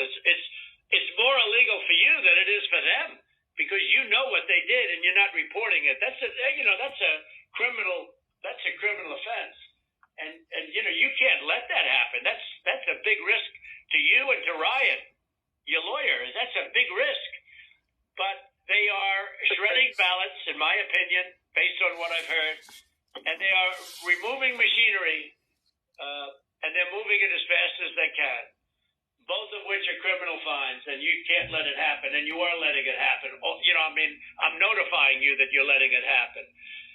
So, look, all I want to do is this. I just want to find 11,780 votes, which is one more than we have, because we won the state, and flipping the state is... All right, let's take a moment. Let's take a moment here and reflect on what's happening.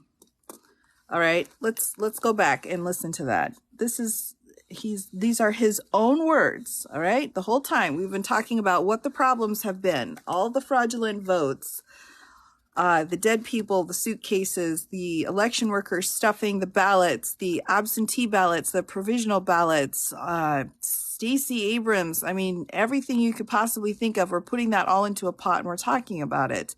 And all of that is leading us to this sentence. So let's take a moment, go back and listen to what he has to say here. Removing machinery, and they're moving it as fast as they can. both of which are criminal fines, and you can't let it happen, and you are letting it happen. I'm notifying you that you're letting it happen. So, look, all I want to do is this. I just want to find 11,780 votes, which is one more than we have, because we won the state, and flipping the state is a great testament to our country, because, there's just, it's a testament that they can admit to a mistake, or whatever you want to call it, if it was a mistake. I don't know. A lot of people think it wasn't a mistake. It was much more criminal than that. But it's a big problem in Georgia, and it's not a problem that's going away. I mean, it's not a problem that's going away. And we got it. President, this is Ryan. We're looking into every... Okay, so again, let's pause for a moment. Now, Ryan Germany is the counsel for the Secretary of State. But here we go. We have this moment where he's saying, I just want to find 11,780 votes. Now, is this freedom of speech? Is this just, we're just talking? We're just shooting the breeze with someone who's in charge of the votes for an entire state? Are we just chit-chatting here? Or are we making a request? A request for someone to find a certain very specific number of votes? Soliciting. Yes, exactly. And the charge in Georgia is solicitation of an official to, let me just make sure I get the language right. All right. Here's the count. Solicitation of a violation of oath by a public officer. That is the charge in Atlanta. We are asking a public officer to violate his oath. Is that what's happening here? By asking, I just want to find, is the implication then that it's the Secretary of State who is the one who needs to help him find these votes he's requesting? Is that what it is? Okay. Yes. Okay. I'm not reaching. I'm just asking a question. Yeah, I just want to find. Right. Wasn't he threatening them right before? Yeah. I mean, yeah, we had some pretty big questions coming up here in this situation, for sure. Those were some pretty significant questions being asked. How will they find them when all of them have been counted? Yeah, that's a really great question too. How do we find votes that have all been counted?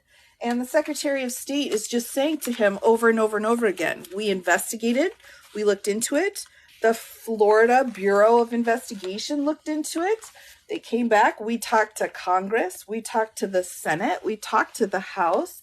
And everybody said there are no voting problems here. There is no fraud. So what are we supposed to do at this point?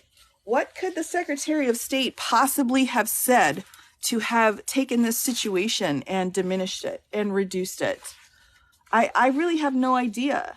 I mean, I really have concerns for the Secretary of State and what he could possibly have done to diffuse this situation.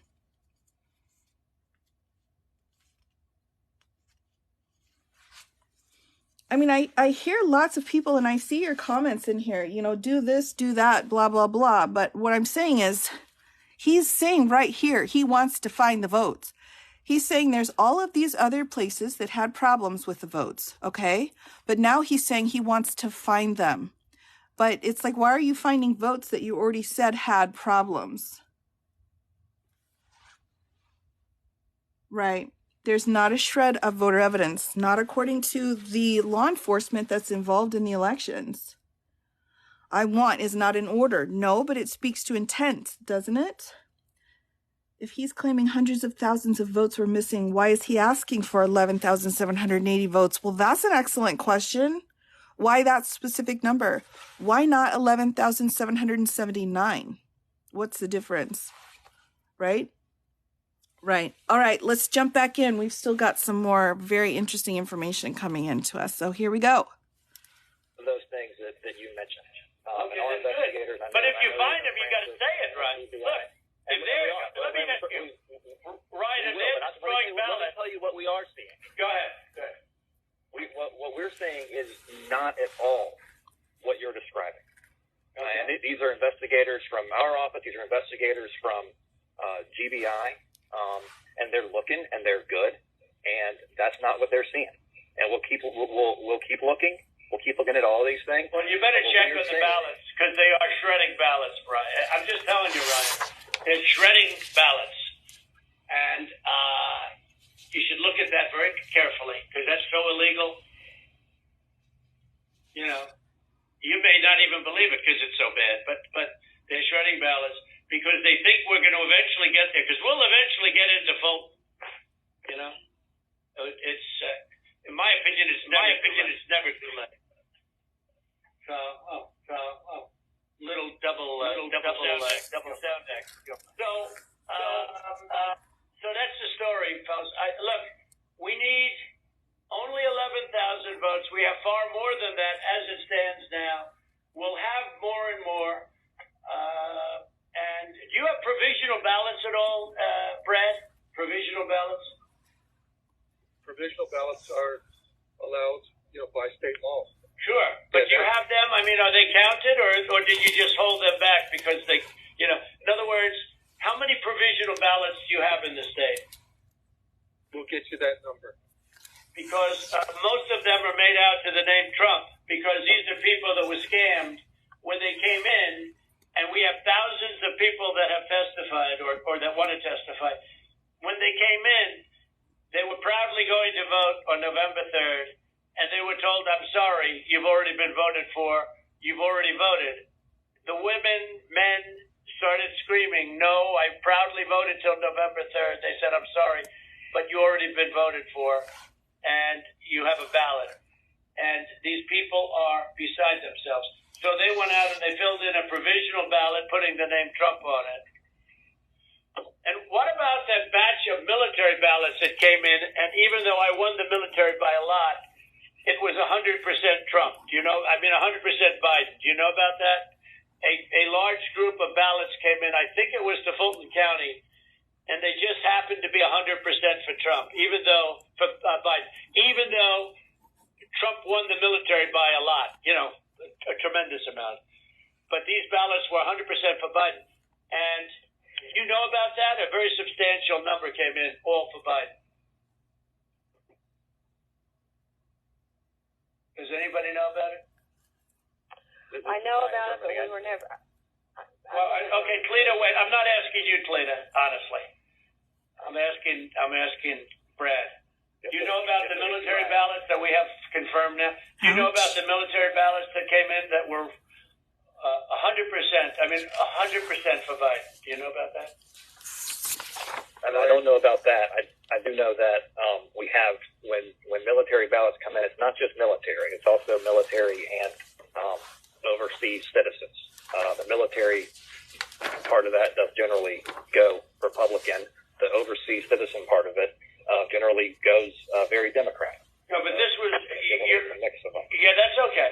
But I got like 78% in the military. These ballots were all for this.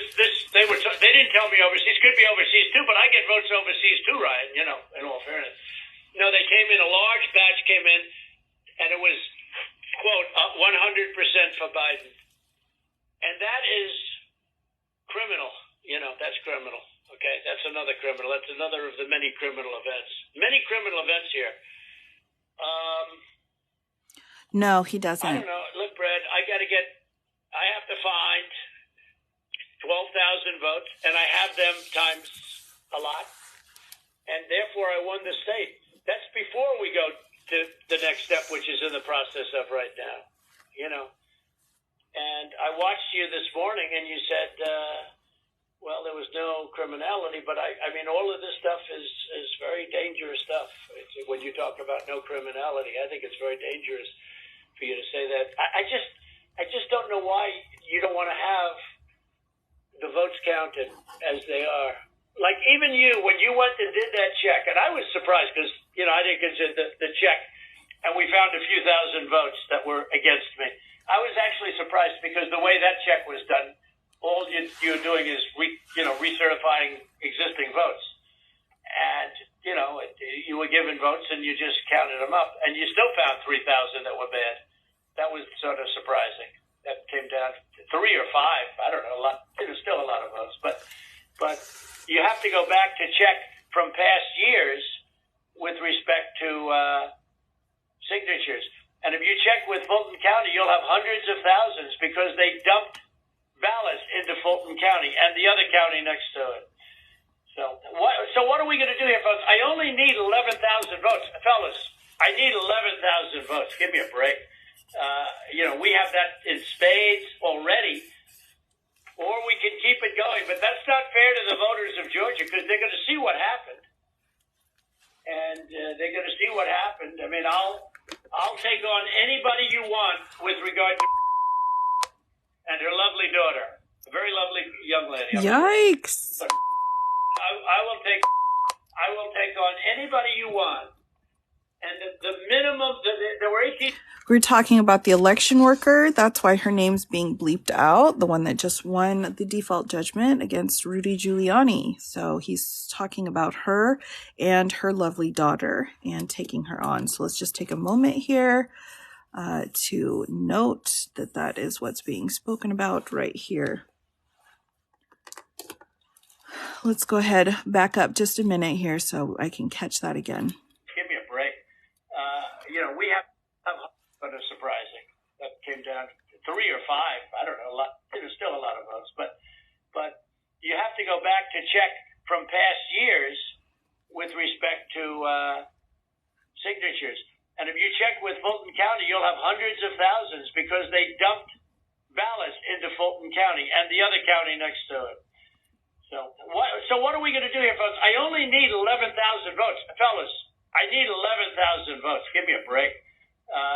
We have that in spades already, or we can keep it going. But that's not fair to the voters of Georgia because they're going to see what happened.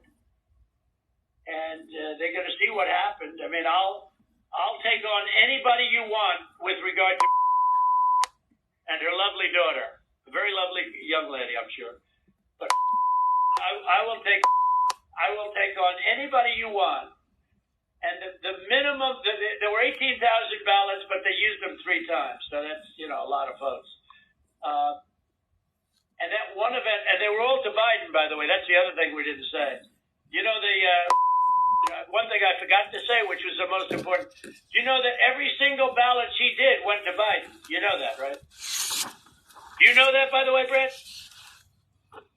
Every single ballot that she did through the machine at early in the morning went to Biden. Did you know that, Ryan? That's not accurate, Mr. President. Huh. What is accurate? Let's take a moment again here just to note this sentence. That's not accurate, Mr. President. Just taking a moment. Huh? What is accurate? Response, the numbers that we are showing are accurate. Just taking that moment. The numbers that we are showing are accurate. About early in the morning, Ryan, when the woman took when the whole gang took the stuff from under the table, right? Do you know that? Do you know who those ballots? Do you know who they were made out to? Do you know who they were voting for? No, not specifically. Did you ever check? We did what I described to you earlier. No. Did you ever check the ballots that were scammed by a known political operative balloteer? Did you ever check who those votes were for? We looked into that situation that you described. No, they were 100% for Biden. 100%. There wasn't a Trump vote in the whole group. Why don't you want to find this, Ryan? What's wrong with you? I heard your lawyer is very difficult, actually, but I'm sure you're a good lawyer. You have a nice last name. But I'm just curious. Why do you keep fighting this thing? It just doesn't make sense. We're way over the 17,779, right? We're way over that number. And just if you took just, we're over that number by five or six times when you multiply it out times 3.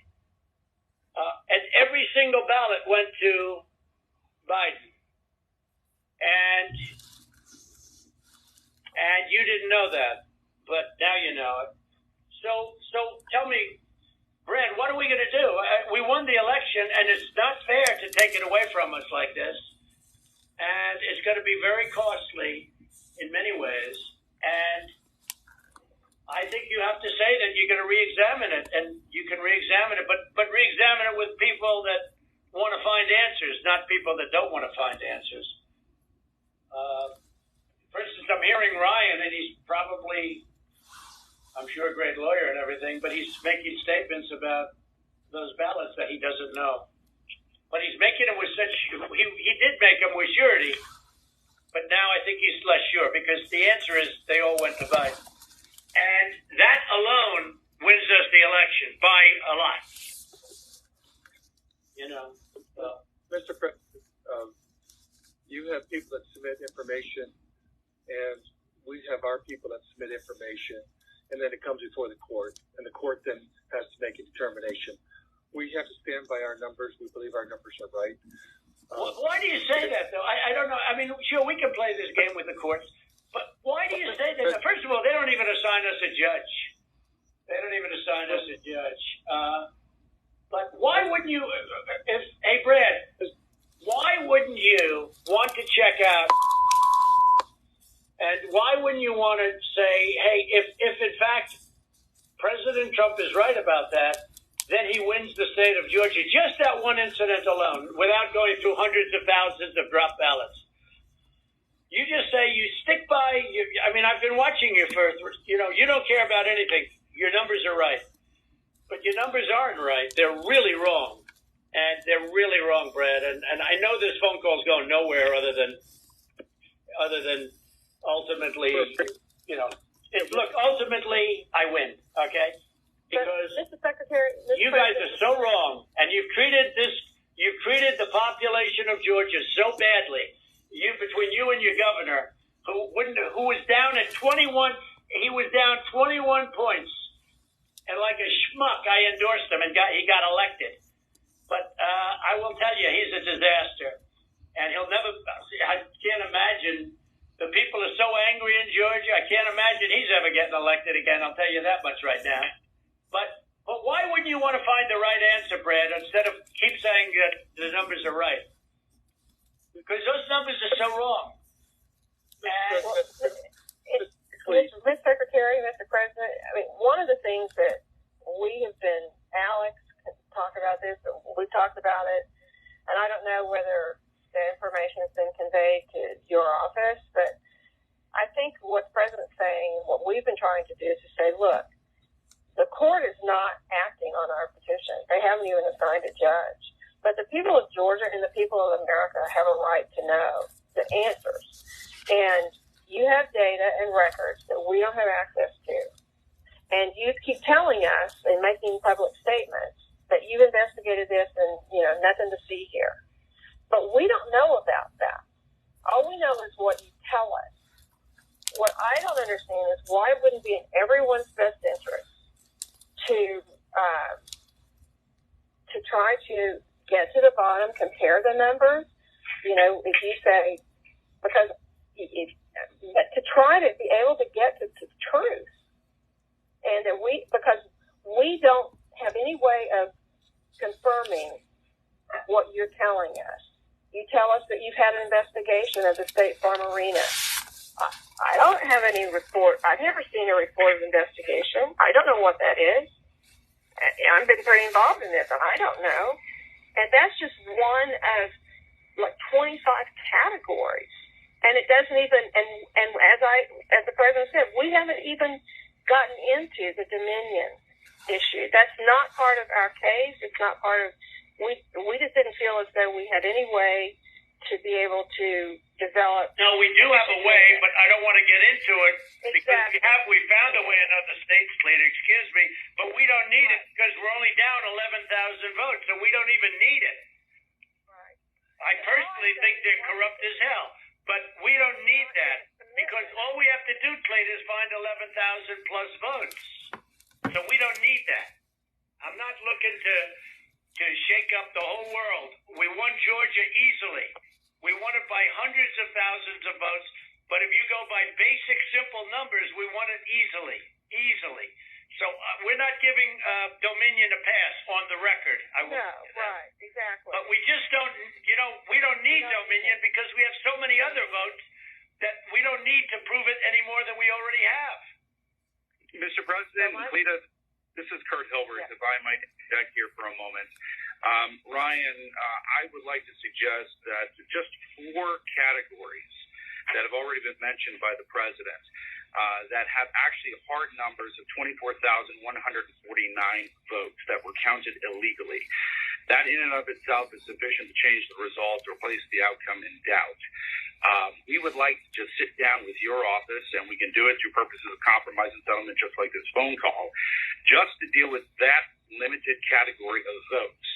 And if you are able to establish that our numbers are not accurate, then fine. However, we believe that they are accurate. We've had now 3 to 4 separate experts look at these numbers. These numbers are based upon the USPS. And certified accountants looked at them. Correct. And this is just based on USPS data and your own Secretary of State data. So that's what we would entreat and ask you to do, to sit down with us in a compromise and settlement proceeding, and actually go through the registered voter IDs and the registrations. And if you can convince us that 24,149 is inaccurate, then fine. But we tend to believe that is, obviously more than 11,779. That's sufficient to change the result entirely in and of itself. So what would you say to that, Mr. Germany? Kurt, I'm happy to, I'll get with our lawyers and we'll set that up. That number is not accurate, and I think we can show you, for all the ones we've looked at, why it's not. And so if that would be helpful, I'm happy to get with our lawyers and set that up with you guys. Well, let me ask you, Kurt. Kurt, you think that is an accurate number? That was based on the information given to you by the Secretary of State's Department, right? That is correct. That information is the minimum, most conservative data based upon the USPS data and the Secretary of State's office data that has been made publicly available. We do not have the internal numbers from the Secretary of State, yet we have asked for it 6 times. I've sent a letter over to Mr. Anulowitz several times requesting this information, and it's been rebuffed every single time. So it stands to reason that if the information is not forthcoming, there's something to hide. That's the problem that we have. I'm going to pause just a moment here, and Mr. Germany will get into this, but it is actually illegal to give out the voter information. This is private voter information by law in Georgia that they do not have access to because of how the law is written. So keep that in mind here as we go through. He's saying based off of the public information given from the Secretary of State's office in Georgia, that's where they're getting their numbers from. But the issue is they're asking for more information that they are not allowed to have access to legally. This point will really come into play later on. So let's take a look at how they're handling it. Well, that's not the case. There are things that you guys are entitled to get, and there's things that under law we are not allowed to give out. Well, you have to. Well, under law, you're not allowed to give faulty election results, okay? You're not allowed to do that, and that's what you've done. This is a faulty election result. And honestly, this should go very fast. You should meet tomorrow because you have a big election coming up, and because of what you've done to the president, the people of Georgia know that this was a scam. And because of what you've done to the president, a lot of people aren't going out to vote. And a lot of Republicans are going to vote negative because they hate what you did to the president. Okay? They hate it. And they're going to vote. And if you would be really respected, if this thing could be straightened out before the election. You have a big election coming up on Tuesday. And therefore, I think that it really is important that you meet tomorrow and work out on these numbers. Because I know, Brad, that if you think we're right, I think you're going to say, and I'm not looking to blame anybody. I'm just saying that under new counts and under new views of the election results, we won the election. It's very simple. We won the election. As the governor of major states and the surrounding states said, there is no way you lost Georgia. As the Georgia politicians say, there is no way you lost Georgia. Everyone knows I won it by hundreds of thousands of votes. But I'll tell you, it's going to have a big impact on Tuesday if you guys don't get this thing straightened out fast. Well, Mr. President, this is Mark. Let me just, it sounds like we've got two different sides agreeing that we can look at those areas, and I assume that we can do that within the next 24 to 48 hours to go ahead and get that reconciled so that we can look at the two claims and making sure that we get the access to the Secretary of State's data to either validate or invalidate the claims that have been made. Is that correct? No, that's not what I said. I'm happy to sit down with, or have our lawyers sit down with Kurt and the lawyers on that side and explain to him, hey, here's, based on what we've looked at so far, here's how we know this is wrong, this is wrong, this is wrong, this is wrong, this is wrong. And so what you're saying, Ryan, hold on, let me make sure. So what you're saying is you really don't want to give access to the data. You just want to make another case on why the lawsuit is wrong? I don't think we can give access to data that's protected by law. But we can sit down with them and say, but hey, you're allowed to have a phony election? You're allowed to have a phony election, right? No, sir. When are you going to do the signature counts on, when are you going to do signature verification on Fulton County? Which you said you were going to do, and now all of a sudden you're not doing it. When are you doing that? Mr. President, we've announced. To get to this issue of the personal information and privacy issue, is it possible that the Secretary of State could deputize the lawyers for the president so that we could access that information, that private information, without you having any kind of violation? Well, I don't want to know who it is. You guys can do it very confidentially. You can sign it. Pause. Let's just look at this again. Let's just make sure we got this language correct. Mr. President, to get to this issue of the personal information and privacy issue, is it possible that the Secretary of State could deputize the lawyers for the president so that we could access that information, that private information, without you having any kind of violation? Let's just make a note of that. Let's just make a note. Yeah. All right. Noted. Now, at this point, then, Mr. Trump said, well, I don't want to know who it is. You guys can do it very confidentially. You can sign a confidentiality agreement. That's okay. I don't want to know names. This is where we're at in this phone call, okay? So let's just keep that in mind. It means the voter information that Georgia had, the president, his lawyers, they wanted access to it. They repeatedly had asked for it. They were denied access because under Georgia law, they can't have access to the information they're requesting. So what he said was, if you deputize the president's attorneys, his lawyers, and make them agents of the state of Georgia, they would then have a lawful authority to get access to that voter information that is private. That was a request that was put out on the table. Okay? So let's just keep that in mind here as we go through this. All right? And we'll move on here to the next piece. Confidentiality agreement. That's okay. I don't need to know names. All right, but we got the information on this stuff that we're talking about. We got all that information from the Secretary of State. Yeah, so let me recommend, Ryan, if you and Kurt will get together, when we get off of this phone call, if you could get together and work out a plan to address some of what we've got with your attorneys, where we can actually look at the data. For example, Mr. Secretary, Again, let's pause. Mr. Meadows, who's been charged with 2 counts out of Atlanta, is saying specifically, let's just go through this again. If you and Kurt will get together, when we get off of this phone call, if you could get together and work out a plan to address some of what we've got with your attorneys, where we can actually look at the data. All right.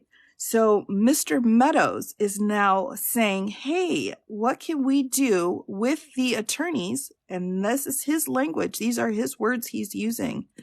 That's what we're listening to here, and say, let's talk about what these attorneys can do, again, to look at the data, this data that's protected by law in the state of Georgia. You said there was only 2 dead people that would vote.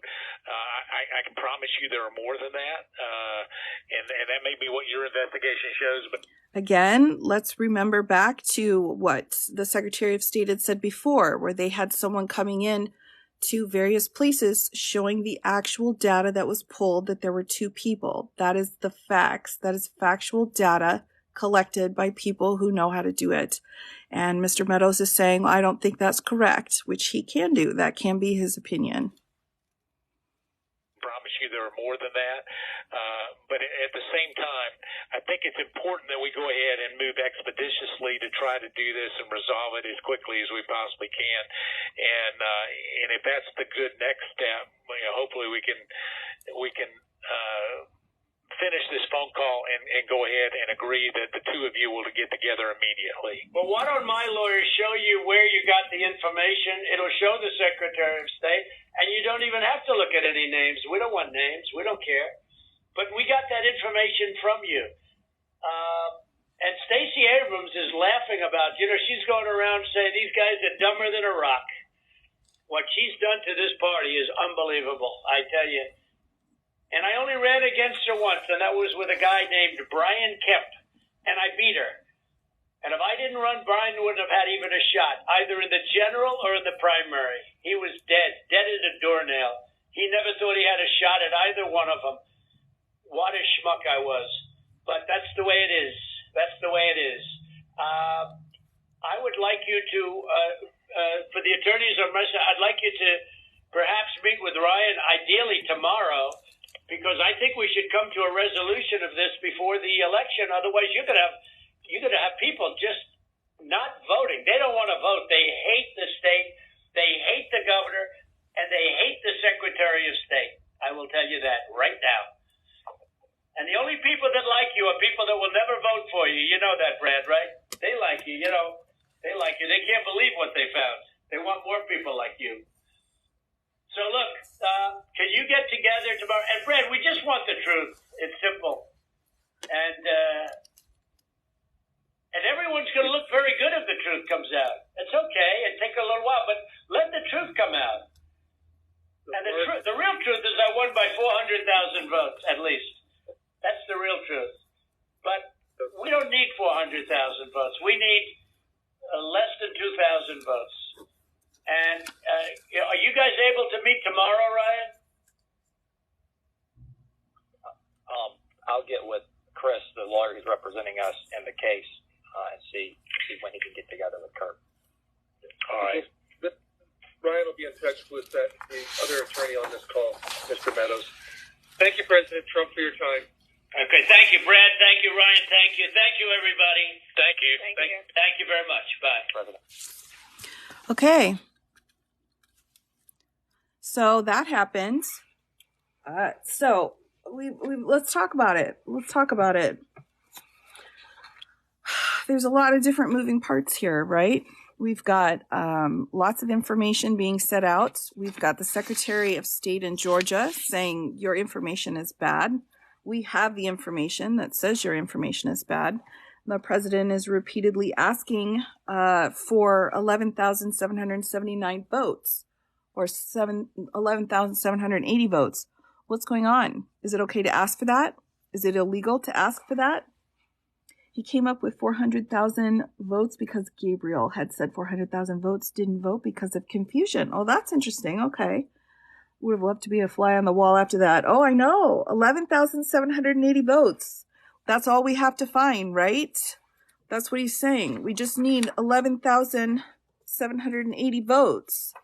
I mean, that's some pretty significant information here that's being requested. Again, and they're saying we got that number from the Secretary of State, the public information. And then they're saying, well, we need the private information. Secretary of State says you're not allowed to have it. Are all phone calls recorded? No, not all phone calls are recorded. But I think most attorneys will record phone calls that we need to record. Or you can refer back to President Nixon and what he recorded. And in this particular state, only one person needed to know. Dead people voted. That's true. 2 dead people in the entire state of Georgia voted based off of the actual facts and evidence. That is true. There were 2 people. 2 people. Brad was prepared. He was prepared. And again, let's take a look at the Georgia indictment here. This is count 28. Count 28 of the 41 counts out of the Georgia indictment. All right. So that's the one that we're talking about here. Who did the dead people vote for? That's a great question. I don't know. I don't know. Was it a perfect call? Yeah. I mean, how many voted more than once? None. That was none. The information went through the FBI, went through the Georgia Bureau of Investigation, went through all of the elections, commissions, all of the laws required by the state of Georgia. Everything was filtered through over and over and over again, and none of these claims were correct. Simply challenging the results. Can you clarify that legally? Sure. The theme. Right. So I get it. Let's talk about that. So look, I've got a problem. Let's just say I've got a problem with the votes.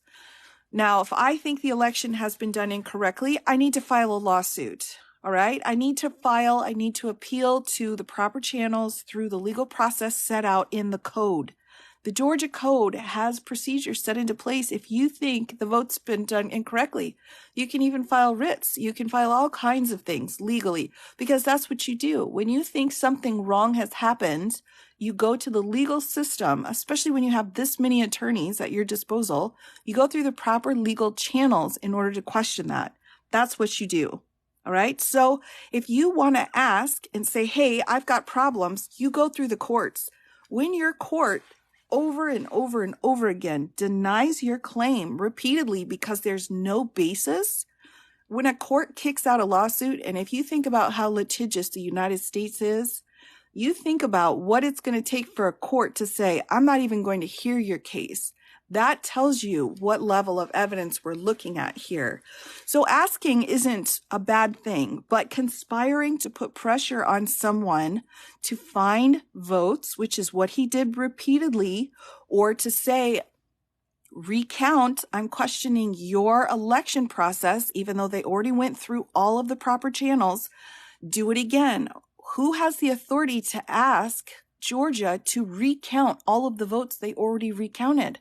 That would be the courts. That would be through the proper legal system, right? If you're going and shooting past the courts and asking the one person in the state in charge of the votes and the election in the state to find votes, now we're dealing with something other than challenging election results. You challenge through the courts. You don't challenge by asking the Secretary of a state to find you votes. That's a conspiracy. That's a conspiracy to ask a government official to toss their oath aside and do something for you that goes against the law. And when you ask someone to commit a crime, that is illegal. The First Amendment doesn't protect you.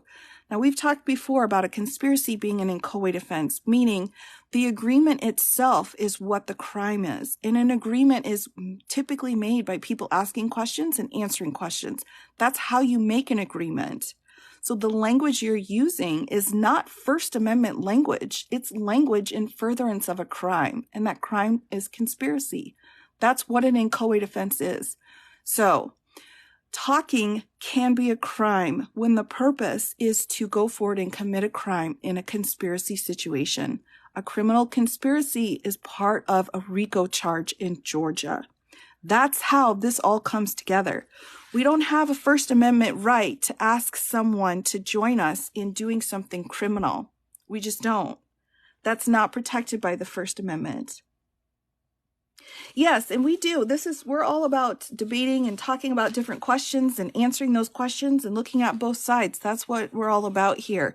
But there are fundamental principles in law that are legal understandings. And no matter how people or anyone try to spin it, you're not going to be able to spin fundamental basic black letter law. You just can't spin it. It's just not, you can't do it. You have to have a court decide election results. You cannot ask a Secretary of State to change election results or to ask them to overrule how their state has already done their elections. You just can't do it. Just like you can't ask their judicial committee. You can't ask their House of Representatives. You can't do that in any state. And that is why we have charges. We have an indictment out of DC as well. Oh yeah, just facts here. That's what we're all about. Just facts. Is it pink? Oh, it's changing. It changes colors. Yep, I got the changing colors. Now it's, right. Now it's illegal to ask for fraudulent votes. Yes, it is. Exactly. I know. Plan to remove. No, they don't. Shiznaft. No, that is incorrect. That is completely false information. We don't deal in false information here. We're fine talking about different things, but we just don't deal in false information. We just talk about facts and the law here. That's it. Love to hear about disqualification from ballots in the states. Yes, the 14th Amendment question. That's a great question, and you can look at the 14th Amendment question on whether or not someone can run for president as a question of qualifications, right? So under the Constitution, we've got a 35-year minimum age. We also have citizenship requirements. Under the 14th Amendment, then the question becomes, is this a disqualification? And if you don't qualify to have your name on the ballot, who's in charge of putting your name on the ballot? That's the question. So was the request to deputize to gain access legal? That's a great question. And, I don't think any one particular piece of the entire phone call could necessarily, with a couple of small exceptions, one particular piece may not be what's triggering everything here. But when you put it all together, all of those working pieces together, and I think I've used the analysis before when it comes to conspiracy. If you have all the ingredients for making a cake, like eggs, milk, flour, sugar, each one of those by themselves is its own entity, and maybe alone it would be fine. But when you mix them all together, it creates the cake. The cake is the conspiracy. The cake is what's being charged. People aren't being charged with just having a phone call with someone. No, they're being charged with all of the ingredients making this cake of conspiracy, the conspiracy cake. So when you have a conspiracy, it's that agreement, and all of those elements are included. So if you take just one piece apart and said, well, all he did was say he needed to find some votes, so what? That's not illegal. Well, perhaps not, but that's just one element that was used to create this conspiracy, the overall charge. Another theme in the comments was concern about what defines a threat legally. Great question. We've got different levels. When we have threats, we have different levels of intent. Now, the U.S. Supreme Court most recently had held in a case that when it comes to making threats, like on a social media app repeatedly, there is this intent level of recklessness, which is the lowest level of intent. So did you knowingly do something? Did you recklessly do something? So the intent level is different. It can be subjective, meaning based on your own opinion. Did you feel threatened? Did the Secretary of State himself feel threatened? Or would a reasonable person feel threatened? So all of these kinds of questions are asked. There is no definitive answer when it comes to threats. But if someone feels and keep this in mind too, we've kind of talked about this before. If the president of the United States calls you on the telephone and says, I need to find, or we just need to find 11,780 votes, do you think that president of the United States is just talking to you for fun to express his concern? Is that the reason why the president of the United States of America would call you with a specific number of votes he's looking for? Or could that be seen as a threat because of his position and his role and your role as the person in charge of the voting in your state? Those are the questions you have to ask. If a person legally votes absentee and then dies before their vote is open and counted, wow, that's a really random question, and I love that. I love that. So let's see. You have a right to vote if you are under, or if you're a certain age and depending on your jurisdiction. And so all of those things are essential. Hold on 1 minute here. I'm just technical problems. But if you are dealing with all of that, thank you for the polls, by the way. Sorry. If you're dealing with all of those kinds of things and it's already been sent in, I think it's going to depend on your local rules. What are your rules regarding that? And your laws should be set out. The right to vote is in the Constitution, but how you vote, that's up to your states. That's up to your local jurisdictions. Those will be the places that define how you can vote and the process. So it may be different from New Jersey to California. They may have different rules about that, and they can under the Constitution. Because again, the Constitution only guarantees the right to vote, not the process. Just for those who had questions on that, is my analogy correct? You know that money in the bank is mine. You need to go find my money. That's excellent. That's a great way of putting it. Right, because we've got a few elements. We've got the money, we've got the bank, but how are we going to go about getting it? And if your question is, if hinting at a criminal nature, yeah, you can be charged with that. And that could be solicitation too. So we have 3 inchoate offenses. And I think it's really important. They're really shining right now in the world. As a legal dork, I enjoy that. But we have 3 types of inchoate offenses. We have conspiracy, we have attempt, and we have solicitation. These 3 offenses, let me write this out real quick, mean that you don't have to be successful. Typically, in order to be charged with a crime, you have to actually commit the crime. You need the act, the part of the criminal equation. The act and the intent equals the crime. But for an inchoate offense, you don't have to be successful. So let's take attempt, for example. If you have a homicide, you get charged with homicide. But if you have an attempted homicide, you did not complete your homicide that you're trying to do, but the attempt, you're charged just as you would be if you had committed the offense. The next was solicitation. That means you've asked someone to commit an offense. That doesn't mean you were successful. They could have gone specifically to law enforcement and said, no, I'm not doing it. They asked me to do this crime. It's the act of asking that is the solicitation. That is the crime. Same with conspiracy. 2 or more people getting together, making overt acts or substantial steps towards committing a crime, that agreement is what you're charged with as a conspiracy. Oh yes, no personal attacks, please. Thank you. But all great questions. All great, super great questions, but it's a hard concept to really wrap your head around because these kinds of offenses are very unique in our criminal system because we don't have that successful act. So just talking about going and robbing a bank, just talk itself? No. But did you take substantial steps? Were overt acts involved? Did you rent the car? Did you make the map? Did you set the timers? Did you review everybody's schedule? What steps did you take in coming together in order to make it? And did you take enough steps for them to be in furtherance of the conspiracy to be charged? Those are the key. Those are the keys. Right. Did you rent a car? What did you do in order to go forward? Now, you got arrested before you robbed the bank. You can still be charged with conspiracy to rob the bank because of the agreement that you had together.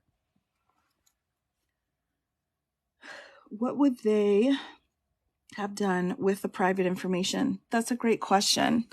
I'm not sure. I think they were looking for specific names. Now, he specifically said, we're not looking for names, and I get that. But with that kind of voter data, they're saying the information they got was showing fraud. But if they had gotten private personal information on who the people were that voted for whomever they voted for, that's a really great question. What would you do with that information? If you were a candidate of that level of power and you were able to get your hands on personal information about individuals who voted or did not vote for you, what would you do with that information? You explained everything so clearly. Thank you. Oh, you're welcome. Oh, I just try to just help out here. There's just a lot of things going on that are really frustrating, I think. So I just try to kind of make it so that it's understandable for everyone, which I think is what it should be. Where did they get the information they said they had? They said they got it from public information given out by the Secretary of State. So they wanted more information, which would have included the private information on voter data. That's the information that they wanted. Someone earlier asked, in your opinion, what do you think is the most damning part of the phone call?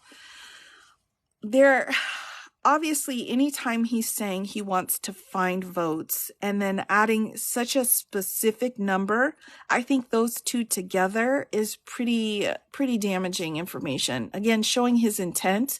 It's not, oh, we've got voter fraud. We need to make this right. We need to set it right. There were a few moments of that in there, but to use that language, oh, thank you. To use that language, we need to find, and then a specific number implies there was an intent behind it. Like, why only that number? Why not all of the votes that were done fraudulently? Why do we only need this set number of votes? And I think the implication there is because that's all he's interested in is winning, as opposed to finding if there was actually fraud that occurred. That's my opinion of it. How does someone find votes? Yeah, that's a great question. But the first thing you do in order to find votes is you ask the person who's in charge of the votes. And the person in charge of the votes is the Secretary of State. That's the person who's in charge of the votes. So it's not, if he had just asked, Mr. Jones, who's running for school board election, hey, find me 11,780 votes, who cares? But he asked the Secretary of State for the state of Georgia to find the votes, who could potentially actually find the votes technically or pull up votes. He's the only person that would have had that kind of authority. And he was being asked, just like he's the person with the authority in Georgia to put the names on the ballot for qualifications for president. I didn't like when he said, don't worry, I will take care of Rudy. Right. He would take care of her and her daughter. And those are some pretty significant things. And those were also listed out very specifically within the Georgia indictment as well. Those are multiple charges that came in. Proof beyond a reasonable doubt is needed, so juries listen and decides. Right. Our indictments only require probable cause. That's all that's needed for an indictment. Proof beyond a reasonable doubt is jury trial territory. That is not an indictment level. Nope. It appears to be an attempt at denying Georgia citizens of constitutional protected right to vote. Oh, excellent point, Dark Horse. Excellent point. It is. Yep. And he's the one that authorizes any shredding, correct? No, that's not correct, actually. The policies and procedures are set out per district, per precinct. So they have their own kind of overarching idea of what they need to do, but when and how those things get done is left up to each individual area. That's how that works. And again, all of that has to be accounted for. All of the paperwork has to be followed, much like a chain of custody for evidence.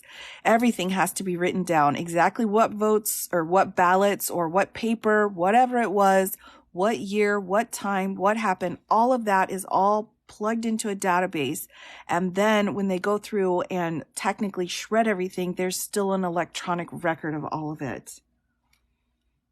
Is possible Georgia residents could sue if their private information was given out? I think so. I think they could sue. And, again, another interesting note here is several of the charges here out of the Georgia case: conspiracy to commit computer theft, conspiracy to commit computer trespass, conspiracy to commit computer invasion of privacy. So we've got 4 defendants out of Georgia charged with those exact questions, with those exact issues in Coffee County, because there was a breach there. They're also charged again, a couple of them, with the defrauding of the state and the election fraud issues. So these are all extra counts after the RICO count. They were charged. So there was evidence of probable cause to show that that had actually occurred. And those are part of that indictment that came out of Coffee County. Yeah, Coffee County in Georgia. 1.6. Yeah, I'm thankful for that. Thank you, everybody, for joining me. I appreciate that. Why do you think none of them realized at the time they were being recorded? I think there was a lot going on. If you listen to some of the testimony out of the January 6th committee, you can hear the other people that were kind of around in the area at the time, and it sounds like it was pretty manic. It was pretty crazy. There were lots of phone calls being made. There were lots of different people being accessed. And so I'm not really sure that was really on anyone's mind. I think they were kind of setting things up, knocking them down as quickly as possible. And there was a lot of high levels of frustration and emotions going on at the time. I think all of that really created this kind of perfect storm of not really recognizing maybe the words that were being used, or that it was being recorded. And I think, again, it kind of shows that level of maybe desperation, but the intensity level at a minimum. Wouldn't his continued post on Truth Social be considered a fault in the bond agreement? Yes, I do. I do think so. I think so. And I think the judge is probably getting frustrated, and I think the attorneys are getting frustrated, and he's not helping himself. As defense counsel, his attorneys, you can see already by asking for that 2026 date, no reasonable attorney is going to ask for that. That was a completely unreasonable request. And so that you have to wonder, where did that date come from? It probably came from their client. And so at this point, their client is kind of running roughshod over the whole situation and just saying, like, I want to do what I want to do, and you're going to have to deal with it. Should revoke his bail. It's possible. He's getting himself into a situation where if he violates his agreement, he could absolutely be revoked. Oh my goodness. Yes. Oh, I need to drink some sauce. Oh, this stuff's crazy. Overwhelming evidence against all of these people. It is overwhelming. It's a lot. It really is a lot. And again, the only thing included in an indictment is enough evidence for probable cause. We don't need proof beyond a reasonable doubt. That means this is only a small percentage of how much evidence they actually have to go forward. Because again, that standard is so much lower. Yellow ring. Oh, yeah, it changes colors a lot just for fun. Getting it revoked. Well, that's pretty significant when you're violating a court order. Oh, you're welcome. You're welcome. There's no telling what else they have. True. It's very true, Deborah. We really don't know. We really do not know. Again, this is just the very top of what they needed for probable cause. They don't have to include everything else. This indictment would have been, 500, 600, 800 pages long, depending on how much evidence they had. They just didn't need to do that. This is trimmed down as best as it could possibly be trimmed down. When will Ruby get her money? That's a good question. They've got to go to, they've said the jury's got to be pulled in on her defamation case in order to determine damages. That's going to take some time. He's already been given some specific deadlines about bringing in evidence to show how much money he has and his assets. He's been given some deadlines, but I'm not sure if he'll follow them. That's why he's had a default judgment against him. Thank you so much for taking time away from your love. So, my pleasure. My pleasure. I'm happy to do that. There's so much information here that is so hard to make it through if you don't have the, foundation. And there's no reason why anyone would have this foundation unless they did go to law school or so on. So I'm happy to share that. If it's helpful for somebody, absolutely. It's been so informative. Oh, good. I'm glad to hear that. Oh, that's my goal. That's my goal, is to just give information out if you're interested. And if it's helpful, then go into your world and sort through that information and make your own determinations. What do you think will be the outcome of this? I think we're going to see some people having some accountability, significant accountability. And I think we all need it. I think the country needs it. I'm not sure what kind of accountability is best. That's really not for me to decide, but some kind of accountability and for what happened on January 6th. And we got it through a lot of the people who were charged. But those are, citizens, people who were just, part of it and played a role. But now it's the people who kind of orchestrated that need to be held accountable. It takes some time. It takes a while, but it does happen eventually. Yes, it'll be televised in California. Excellent breakdown. Thanks. You're welcome. You're welcome. I'm glad that was helpful. Even if he's found guilty, his supporters won't believe the evidence. I think you're right. I think this question of evidence and what constitutes evidence has really kind of gotten a bit mixed up over time. And that's unfortunate because, we have rules. We have actual rules that we have to follow when it comes to evidence.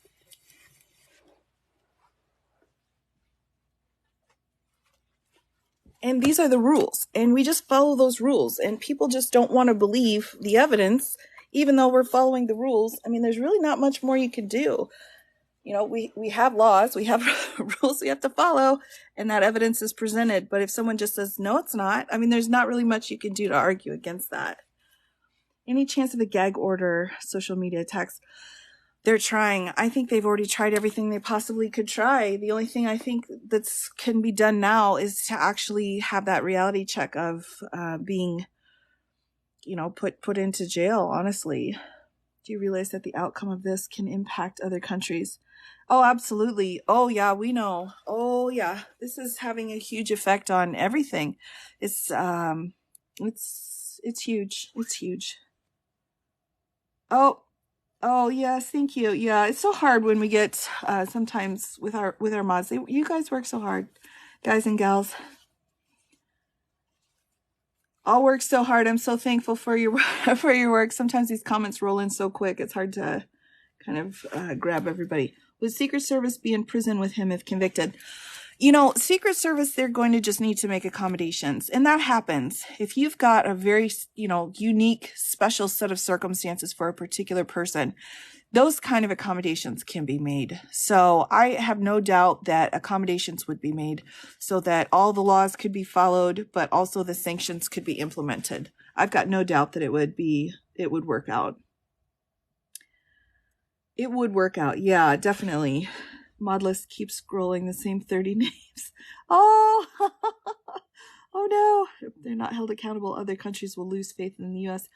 I agree, although I think some of that faith has already been lost. But, you have to keep in mind, too, there's a lot of stuff going on in other countries. I know this is huge, and we've got a lot going on here, and I get that, but there is so much going on in the other countries in the world, problems that they are individually dealing with themselves. Like, this is important, but they also have their own turf issues to deal with as well. So there's a part of it that's like the whole world seems to kind of be having a few issues here and there. It's not just us. It's kind of everybody. So although important, I get it, but I also am I look at the problems that other countries are facing and I just keep thinking, oh my gosh, I hope that they're okay. Is this a slam dunk? No, I don't think any case is a slam dunk. Absolutely not. I think no matter who you are and where you're from, what you've done, you put a case in front of a jury, you've got 50-50 shot. 50-50 shot, it doesn't matter who you are. And that's just based off of years of trials and watching how things work. 50-50 every time. It's a 50-50 shot. How can I get a copy of the indictment? Sure. So you could just go online and what I would say, go into your search engine and you put in Georgia versus Trump indictment. Just put that into your search engine and it'll pull up a ton of different places. You can just go through and find whichever one is a PDF. You just want to make sure it's got a file stamp on it so that you know it's authentic.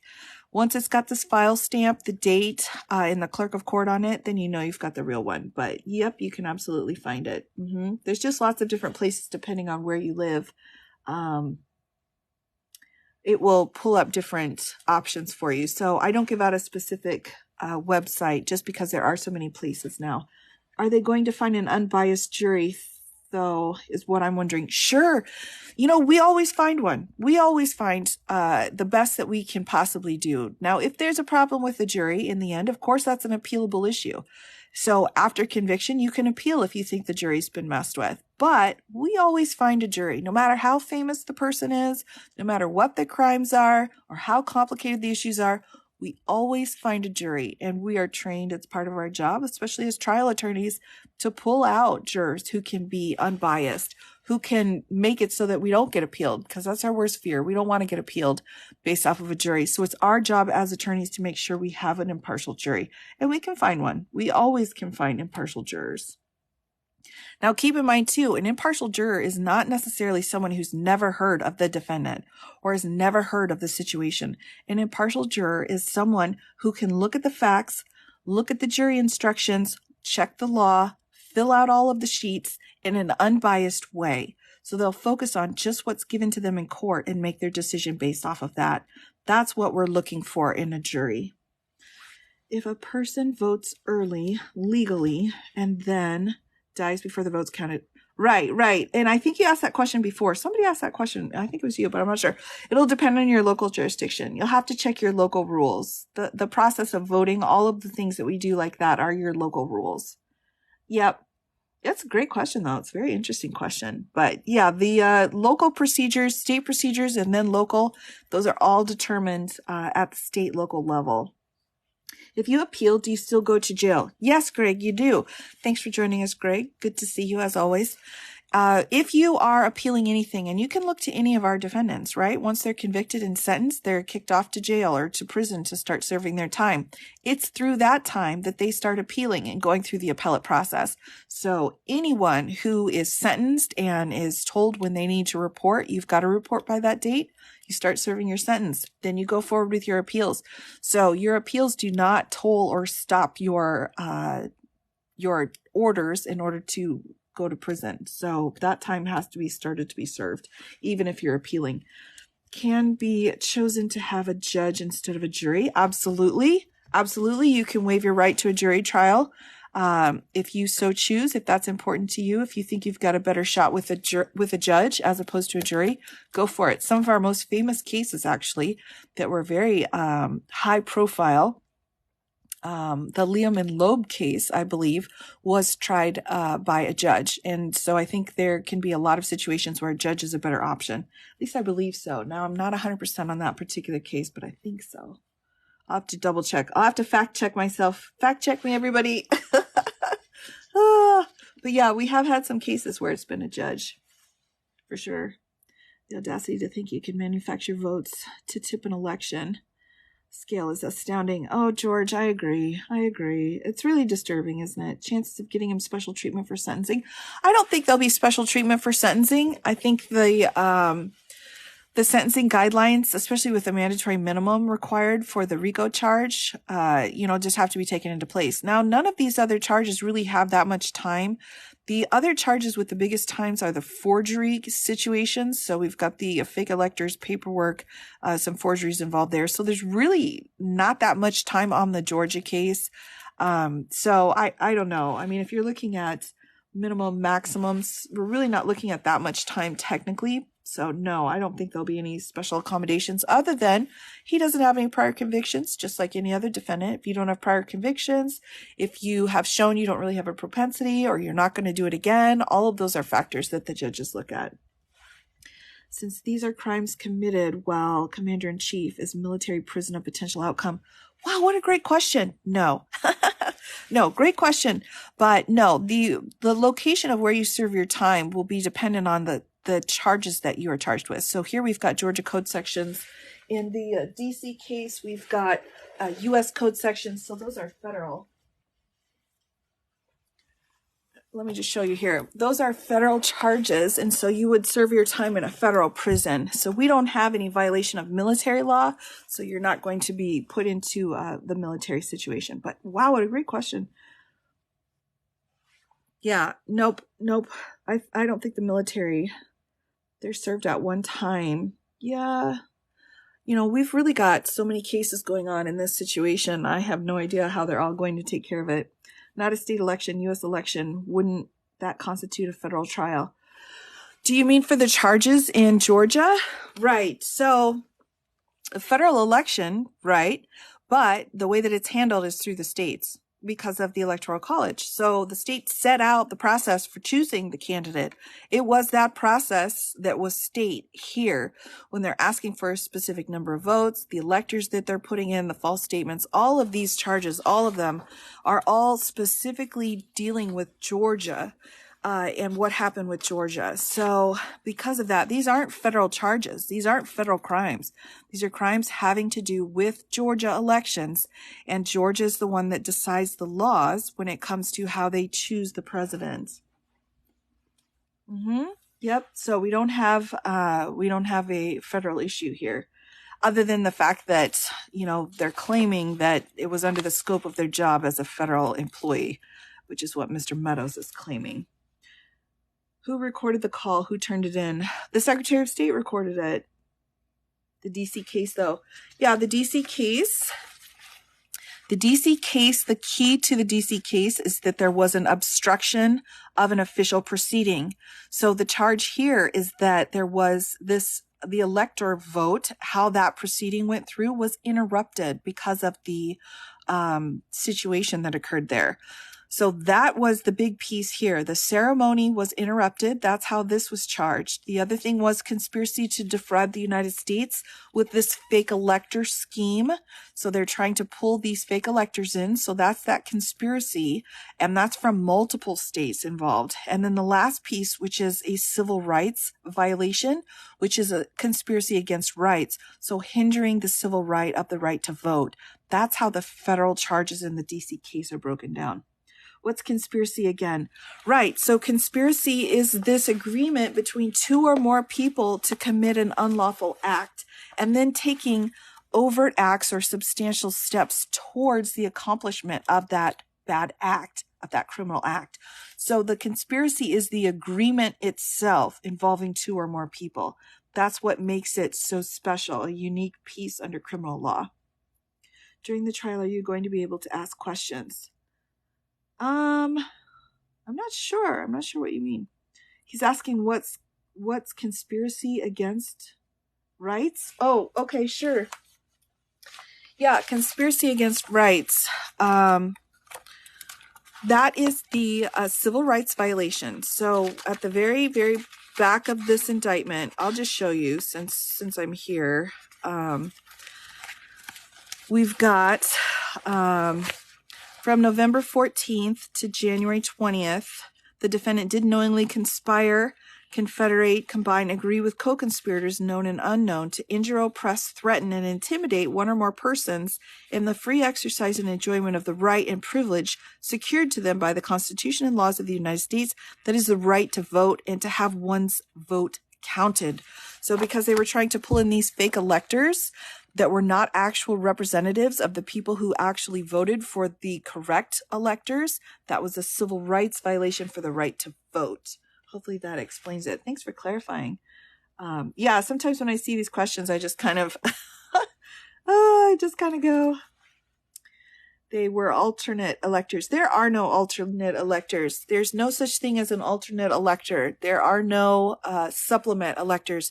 There are electors who are by state law chosen, and they are public officers such as this, and their job is to go forward as electors and send their information into the president of the Senate. There are no alternates. We don't have alternate electors. This was a term that was created for this kind of a bologna sandwich situation. Put a comma between the first and last question. Yeah. Intentionally depriving someone of the right to vote is a civil rights violation. Exactly. You got it, Katie. You are exactly right. You got it. Oh, yes. Yeah, please. Yeah, thank you for your questions. But if you're not interested, it's not going to hurt my feelings at all if you want to move on. It's not going to bother me one bit. Not one bit. That's just fine.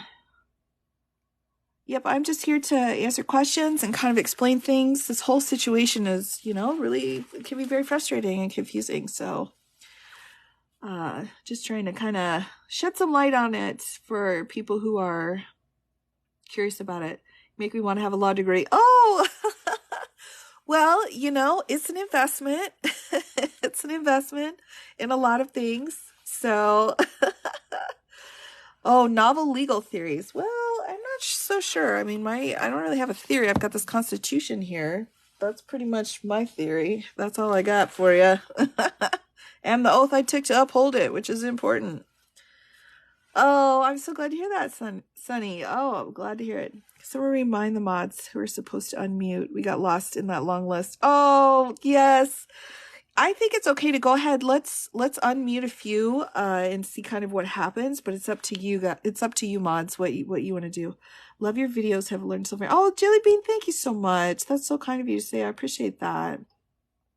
How do you keep him safe? Are there other high profile people who need protection? Absolutely. And he would need it too. And I think that would be appropriate. I don't think holding someone accountable means, just kind of throwing them away.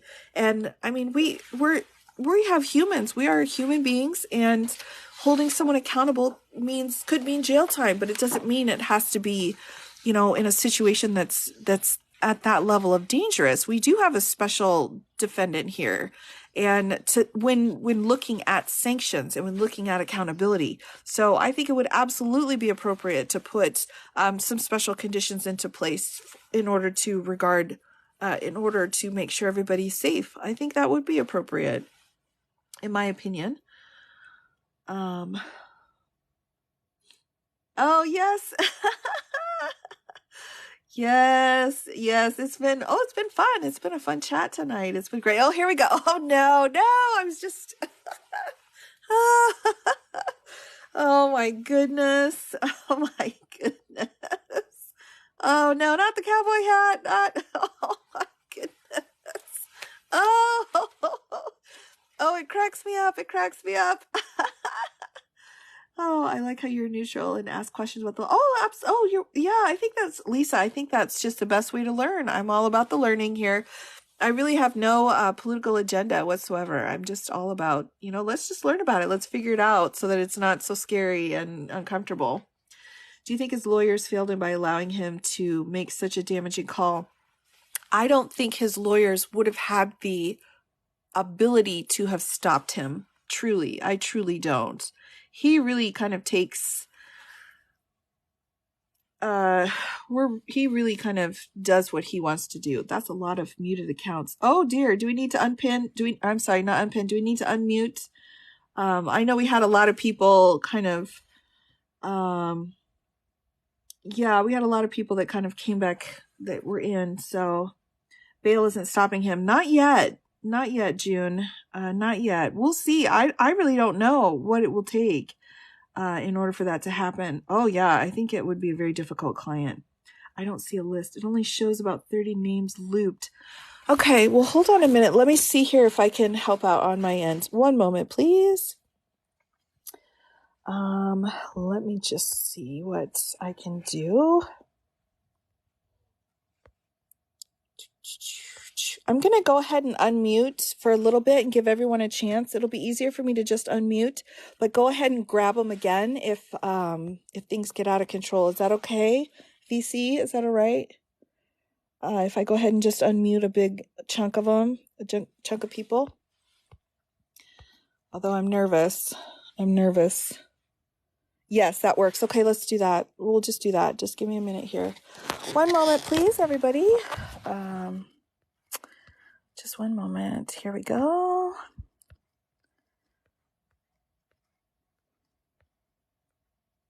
There we go. I think it's okay to, sometimes we just gotta kind of, we really gotta watch out because we can get jumped on pretty good in here sometimes. So, all right, just 1 minute. I'll finish unmuting, trying to get, oh my goodness, you moderators have been so busy.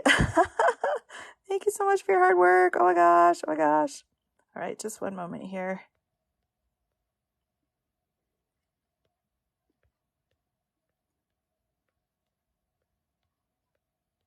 Oh my goodness, the elephant's back. Oh my goodness, that's so fun. We love that. All right, here we go. Let me make sure. I'm trying to go kind of quick here. Let's see. Are we back? Are we getting some people back in?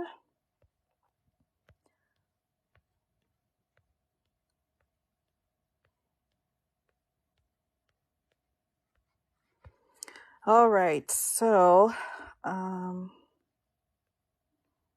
just 1 more moment. Please bear with me, everyone, if you wouldn't mind.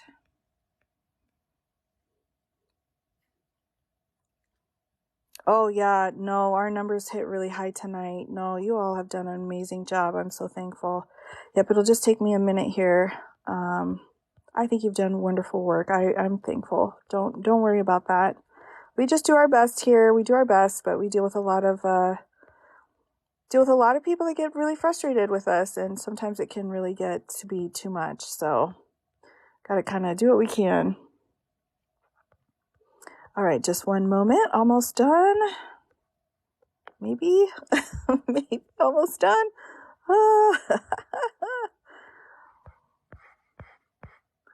All right. Yep. Just 1 minute. Oh my goodness.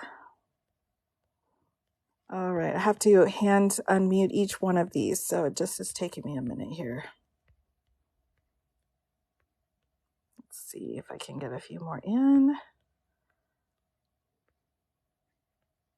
Oh, another elephant. Oh my gosh. I love that. I love that. The elephant is hilarious. All right.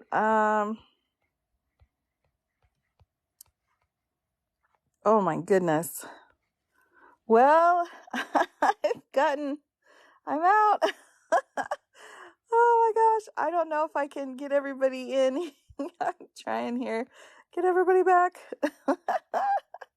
We can and will mute you again if you need. Yes, please be pleasant. I am unmuting, but please be pleasant.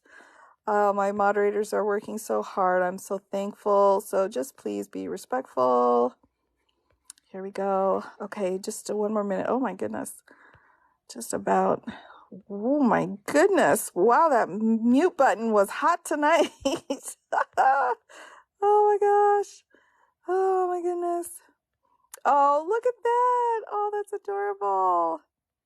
Adorable. All right, here we go. All right, here we go. Almost just a couple more minutes here. Please bear with me. I apologize, everybody.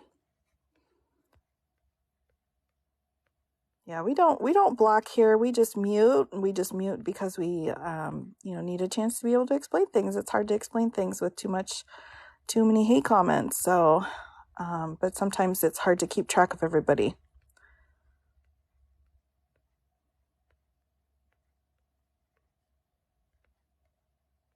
Okay. How are your numbers looking? Are we pretty good? I don't think I can get everybody unmuted tonight. How are the numbers? Yes. And we can remute anyone if we need to, but the list is so huge for tonight. I'm not going to be able to get it all.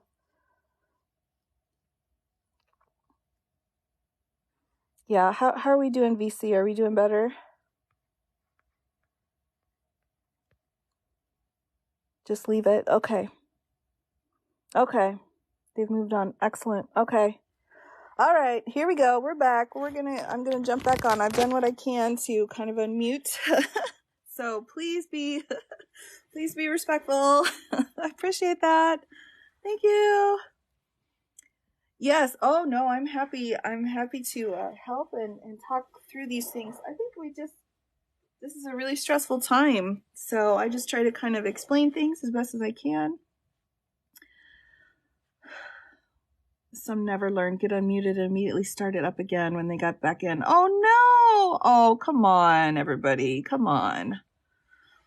Do his lawyers have consequences for all the frivolous lawsuits? Yes, and they've been charged for it. That's one of the things that has been a huge issue is one of the things Giuliani said was, hey, we're trying to represent our clients here. And they're saying, no, you can't just file lawsuits just for fun. You actually have to have legitimate reasons for that. So you've done a wonderful job. Oh, thanks, DJ. I appreciate that. I do try to give that information, but all the moderators, I'm so thankful for each and every one of you. Oh my goodness, what? Oh my goodness. How fun is that? Endless indictments are not frivolous. No, criminal actions are, those aren't civil lawsuits. So if you're charged criminally, you can just keep getting charged for any crime that you commit. So that's just how that goes.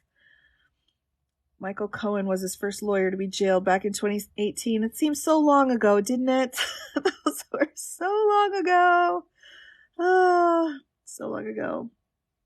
Yes, I haven't seen that one either. Why was Bush arrested and charged? What? I got no idea what you're talking about with that. I don't know anything about that. Can you please walk us through how votes work? Oh, you have to be more specific on that. I'm not really sure what you mean. I'd be happy to walk you through it, but I'm not sure what exactly you mean. I have to be a bit more specific on that. Yeah, sorry. Yeah, sorry in one way, but not sorry in the other way. We're really doing our best in here. Will others be charged like family? Great question. And we've been talking a little bit about the deposition that came out of New York. So we do have, and I probably will do another live on the deposition because it really is actually very interesting. The questions and answers going on in this case. I don't have time tonight to go through it. We've just been on too long and having a great time. But if anyone's interested, would you like me to go through a piece? I'm not going to do the whole thing. The whole deposition's 500 pages, but I can do a little bit. This is the exhibit set out in the New York civil case. So the deposition done between the state here and Mr. Trump. Yes, please do. Okay, I will do that. All right, so I'm already seeing, come on, trolls, give us a break, would ya? We got stuff to do. We don't have time to play around with you all right? We just don't have time tonight. Thank you kindly. But yes, this was the deposition. It's pretty big. It's a pretty big depo, but I could go through. I could get probably about 150 pages or so. Happily, we could work through that. It's actually really interesting. Thank you for being good. If you are being good, thanks. Yes, absolutely. What's the difference between electoral votes and regular votes? Sure. Okay, so we've got, we have a pretty complicated way of electing a president because, we're ridiculous. But we have the 12th Amendment ratified in 1804, which is because we had a huge mess out of Article 1 and various pieces of the articles. And it sets out that we have to have a certain number of electoral votes in order to win the presidency and the vice presidency. So how you get to those numbers of votes, the electoral votes, they left that process up to the states, but the actual number of electoral votes and how the college itself was set up is set up within the 12th Amendment. So you're voting in your state for who you want to be as the president and then their running mate. What they do then, all the states, is they take whoever gets the most and they put all of their electors that are assigned to their state, because every state's assigned based off of population. All of the elector votes go for whomever won the popular vote, essentially, in the state. Now, those electoral votes then go into the Electoral College. So we do have this popular vote issue, but when all of them or whoever won the majority of the popular votes then are assigned the electoral electors to the Electoral College, that number can shift a little bit different. But that's how it's different. We are voting for people to represent us in the Electoral College to be counted. It's 3:30 a.m. Scotland. That's how invested. Please keep going. Oh, hi, Kurt. That's so sweet. Oh my gosh, that's so sweet. You know, I love the UK. I studied in the UK, actually in Wales. I never quite made it all the way up to Scotland, but thank you for being here. Appreciate it. Appreciate it. Appreciate it very, very much. Why can't it just be the popular vote? It's because of how the Constitution was written. So they kind of messed it up, honestly. When they went in, the biggest issue when they wrote the Constitution was that Congress was a mess in the previous Constitution that we had, which was the Articles of Confederation. So they set up this electoral college situation, and it became such a nightmare in the election of 1800 that they're like, we need to fix it. And so that's why the 12th Amendment was passed in 1804. And, you know, it's still a mess, but we certainly don't have a general population. At the time when they wrote the Constitution, they didn't have everyone have the ability to vote, actually. You had to own property. You had to have a certain level of prestige. And in fact, they wanted the different state legislatures to elect who was going to be president, vice president. I have to make sure that I'm saying the right thing. Let me just double check which amendment it was that changed that. Real quick. Here we go. So it was the 17th Amendment. So elected by the people. So the Senate of the United States shall be comprised of 2 senators from each state elected by the people thereof for 6 years. So it wasn't until 1913 that the popular vote elected the senators. So we've had some problems with our voting process. Maine and Nebraska do not give all electoral votes to majority winner. Oh, thanks for sharing. I'm glad you told me that. I did not know that. Thank you so much for telling me. Interesting. Yeah, I knew most of the states did, but Maine and Nebraska is a little bit different though, isn't it? I mean, they're unicameral, which I totally respect, but they're a little bit different. Not in a bad way, but different. Gerrymandering is a problem. That's for sure. That's the truth right there. Gerrymandering is a huge issue. Fact check. Yeah, I should do that. I will write that down. Nebraska and Maine. I should know that, but I don't. Sometimes some things in my brain have to get moved out in order for more information to come in. Can states gain or lose electoral votes? Absolutely, Quinn. It's based off of population. So if your state loses a whole bunch, let's say hypothetical that you're a peninsula state and a whole bunch of people moved out of your state, you can lose electoral votes. Absolutely, you could. Absolutely. Only 17 states require electoral vote to be based on popular vote. Georgia's not one of them. Oh, well, that's very interesting. Thank you for sharing that, Ian. Appreciate that. Based off of popular vote. Oh, I'm so glad you told me that. That's something that I'll need to really, I should look into the specifics of that, because my understanding is probably a bit outdated at this point. Ohio is still drawing up regions. Okay. Ooh, states are committing to popular vote wins in the hopes of getting it countrywide. Really? Oh, I love that. I love that. I mean, it was really, it was so old school. The reasons for the Electoral College, how it was decided, and what it was used for is really pretty archaic in my humble opinion. I think the popular vote, because of the technology we have now, could absolutely be used. Absolutely. But, it's one of those issues. What are your thoughts on ranked choice voting? Oh, I don't really have any at the moment.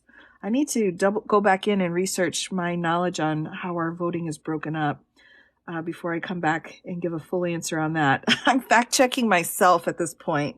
Fact-checking myself. But I'll be back. A bunch of people didn't fill out their census. Yeah, it's a problem, Amanda. That's a problem. It's important to fill out that census. Many states are against the popular vote. True. I want to know that answer too. Yeah, maybe I should do should I do a post on that? On the ranked question. Do you think any member of Congress will be indicted? I do. I think it's coming. I think it's coming down the road. Okay. Yeah, I can do a post on that. Sure. Let me add it to my stickies. I've got a whole bunch of sticky notes here. So sure, I can put a post together on that. That would be great for me too, because I need to kind of, up my game on the voting situation. I've noticed. So yeah, I'll be happy to do that. Absolutely. You bet. Republicans trying to change laws to get him out of this. I think that's interesting because, our justice system, it works slow. It's slow, but it's, devastating. I look at it kind of like a tank, a military tank. It works and it moves slowly, but once it gets to where it's going, it's crushed everything in its path.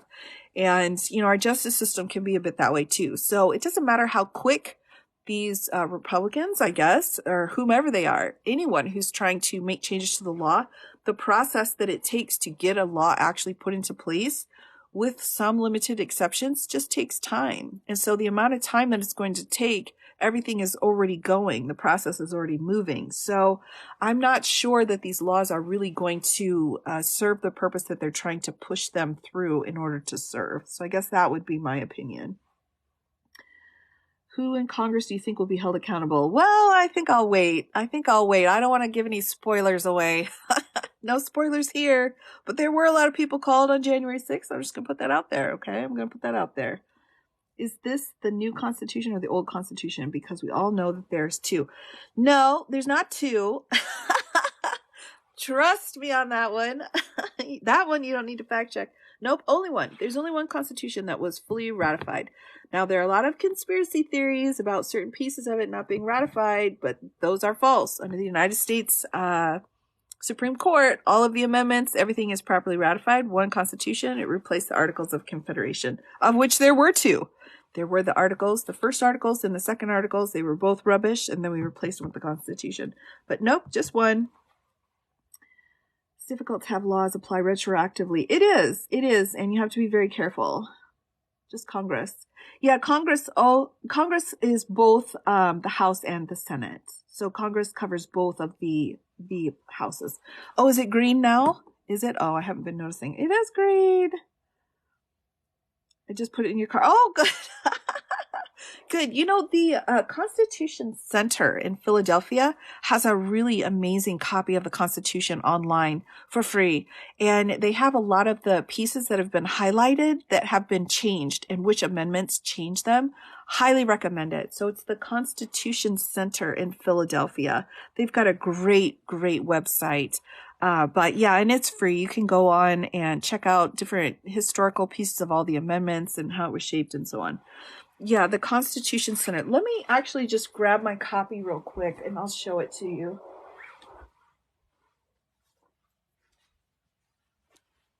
So here it is here, and it's the National Constitution Center. And this is just online. You can, I download and print everything, but you certainly don't need to. But it's a really great resource because, again, they add in all of the pieces that have been changed, because we do have some changes, as we all know. But when they go through, they kind of highlight what's been changed and how it was changed within the Constitution. Let me give you an example here. This one's a little bit out of order because I use it so much. It's a little bit out of order, but let me just show you an example. Article 2. So here's an example. We had some changes here in Article 2 when it came to the president. So what they'll do is they'll put a little asterisk here and they'll kind of explain what the changes were that were made. And so you can kind of follow the asterisks along, and so you can find out what replaced what. So I think that's really helpful because not all of the original Constitution is in full effect.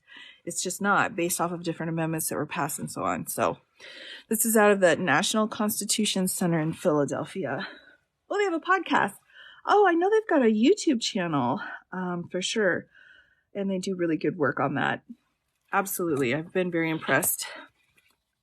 I'm biased probably because I've gone there so many times. It's an amazing place, I think, to visit if you ever get a chance. If you're ever in Philadelphia, it's amazing. In my humble opinion, I think it's a good time if you're a law dork like myself. Yes, so Article 14, Section 3 here, right? No person shall be a senator, representative in Congress, or elector of the president, so that's that electoral college, or hold any office, civil or military, under the United States or under any state, who, having previously taken an oath as a member of Congress or as an officer of the United States or as a member of any state legislature or as an executive or judicial officer of any state, to support the Constitution of the United States, shall have engaged in insurrection or rebellion against the same, or given aid and comfort to the enemies thereof. But Congress may vote by 2/3 of each house to remove such a disability. This is that section that's been discussed so much recently. And how I view it is as a qualification to run for president. So if you've got the requirements of citizenship and age, this is also a requirement, meaning that if you have violated this section of the 14th Amendment, you are disqualified from running. So that's how I view it. You teach civics. Oh, I love that. Oh, good for you. Oh, Lillian, I love that. Thank you so much. I'm glad. Hopefully it can be helpful for you. I've posted lots of great civics things. I love it in Philly. Wanted to be a lawyer, but I'm an elementary teacher. Oh, thank you, Steve, for doing that. Thank you for your hard service, your hard work. We appreciate that. Yes, Philadelphia is definitely one of my favorite places. How can this be put into effect? So anytime there is a violation of the 14th Amendment, it means there has to be the government as one party. The government needs to do some action that's a violation of the amendment. Now, that sounds weird because you're like, why can't we just charge somebody? We don't use this like we would a criminal code. So Section 3 would mean someone would deny someone the ability to run for president. The person denying it, so the government, the county person would say, or whomever. Let me give you an example. The example I typically use is you've got a county person in charge of marriage licenses. You go in, you try to get a marriage license. They say, no, it's against the Constitution. I don't believe in your marriage, so I'm not going to give you one. So you would file a lawsuit against that county person denying you your ability to file for a marriage license. So in this case, we would have a state person refusing to put someone on the ballot. So the person not being put on the ballot would be the one to bring the lawsuit against the government, denying them their right. And the government would claim Section 3 saying you were disqualified from running. That's how the mechanism works. How many amendments do you have? We've got 27 amendments total. It does sound familiar, doesn't it, Topher? I agree. Yep. Registered nurse in Philly. Love the city, full of so much history. Oh, yeah. It really is. You know, it's a place to visit. I certainly don't live there, but I find it to be a wonderful place to visit. Where you can get which information are you looking for? Does the stone change colors? It does. Yeah, it's a mood ring. So it changes colors. I try to put it changes throughout the night. About Article 4, Section 4, sure. So, Article 4, Section 4. I don't think I've been asked about that one. I get a lot of questions about Article 6, but here we go. The United States shall guarantee every state in the Union a Republican form of government. Oh, sure. And shall protect each of them against invasion and on application of the legislature or of the executive when the legislature cannot be convened against domestic violence. Yep. There you go. Guarantee a Republican form of government. By the way, Republican form of government, I know you're going to come for me and I get it, but is actually a type of democracy. I know. We're a constitutional republic. I know. But technically, that's actually a democracy. I know. It's not a true democracy. It's a representative democracy. That's what a republic is. 14th Amendment finally makes sense. Oh, Casey, yeah. I've done a couple of posts on it, so you can always check those posts. Oh, have a great Labor Day, too. Also, yes. Have a wonderful, wonderful weekend. I hope that it's fantastic for you. Yes, I've done some posts on the 14th. It's complicated. So, it's complicated. Do you think 45 will be indicted in Arizona soon? I think that there are still some indictments in the works, in my opinion. I do. Yes, domestic. Exactly. Yes. Amend the Constitution too. Well, right. And I tell you, I mean, we haven't even included the ERA. That's been sitting in the hopper for decades. I mean, we've got work to do. There's work to do. Do you comment on U.S. politics? No, I do not. No, I don't. I think politics kind of finds its way into the legal field, and I acknowledge and accept that, but I don't teach it by any means. And I certainly don't have any preference when I'm teaching it. I just hope people, go and take the information I give and decide what they want to decide. But no, I really don't have any stance on politics when I'm online. Fact checking on YouTube. Must not have gotten those. Yeah. I don't know that I've posted on YouTube, actually. I'll need to check on that. will the two in Georgia wanting a speeding trial affect the others? I think they already have, Quinn, because the DA is like, fine, if you want a speedy, then let's just do all 19 on a speedy. So I think, yeah, she's not playing around. She's like, if we're going to do this, let's do it. Love your literal interpretation. Helps tying things together. Yeah. I just, I'm not really a frills person. I'm more of a PB&J kind of person. So I think there's always plenty of time and plenty of places to go for fancy, but sometimes we're tired at the end of the day. We just want to know well, what is it? Is it this or is it that? And then let's learn about it and go. So we do try to do that. They're ready for trial. Absolutely, Suze. You got it. PB, yes, I agree. I'm with that. You're an awesome teacher. Oh, that's so kind of you to say. I'm so appreciative of that. Crunchy or smooth peanut butter? Smooth. Yeah, I know. Now, don't get me wrong. I think there's nothing wrong with liking crunchy peanut butter. Everybody's different. I get that. But for me, I prefer the smooth. That's and I'll stand by that. I don't take a hard stance on much, but I'll take a hard stance on smooth peanut butter. Yes. Do you think the original amendments still stand in law? Yeah, I do. I absolutely do. I think, I think the amendments, in my opinion, the amendments were meant to be guides, but I think that they can work and change depending on what's going on in our world. And I think that historically that's true. But I don't think we can, I don't think if you just look to the black letter law, it's going to be efficient. It's going to be proper. I think we have to kind of look smooth, even on, yes, I know. I know, smooth peanut butter. I know, but I'm a purist when it comes to my peanut butter. I want it to be, non-crunchy. I get concerned. I'm like, what is the crunch? What's happening with the crunch? I don't trust the crunch. I guess is what I'm saying. Maybe it's more of a paranoia issue. Oh my goodness. Thank you for doing this. Your live is wonderful and informative. Oh, thanks, Mark. I appreciate that. Thank you. That's so kind of you to say. Smooth versus crunchy poll. Oh, crunchy for cookies. Oh, that's a good point. Oh, crunchy is all right. I'll give you that one. Yeah, okay, crunchy cookies, absolutely. I'm there. You've convinced me. I'm totally there. Peanut butter and honey, yes. I would say both of those are, yeah, absolutely. Sometimes too, if you get a banana and you put melted peanut butter and honey over it, that's the best thing ever. And freeze it. Woo, we love it. Yeah, the crunch trust factor. It's a thing, right? Oh, homemade natural peanut butter. Oh my gosh, I'm so sorry. So sorry. Oh, I get it. Natural peanut butter is good, but sometimes you just need that Skippy, just, there's no replacing it. You gotta just do it. I was easily swayed. Yes, when it comes to cookies, I'm pretty easily swayed. Oh, that's for sure. Okay, now I'm hungry. I know. I'm gonna have to have a PB&J tonight. But yeah, cream cheese, no, VC, no. PB and cream cheese, no.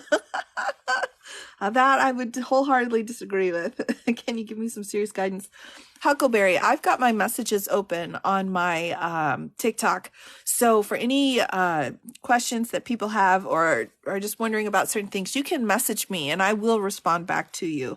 So that's definitely open to anyone who's interested in that, because sometimes it's hard to really get able to kind of talk about things here. So cream cheese and jelly, all right, I don't know, but maybe. Am I weaponizing the crunch? No, Sequin. Maybe I am. Maybe I am. Strawberry jam with cream cheese. Yes. Okay. Yeah. All right. That's all right. Well, sweet with that. I can see that, but I'm just not sure about the peanut butter part. I don't know. Were you, I don't know. I'm not sure. PB and cream cheese, pickled jalapenos. Really? All right. Again, I'm influenced. I'll try the PB and cream cheese. I'll try it, but I'm not going to say I like it. But I'll try it. Ooh, cream cheese with pepper jelly. Yes, I agree with that. I would agree with that. Fluffernutter. Oh my gosh, that's like my secret favorite thing ever. The Fluffernutter.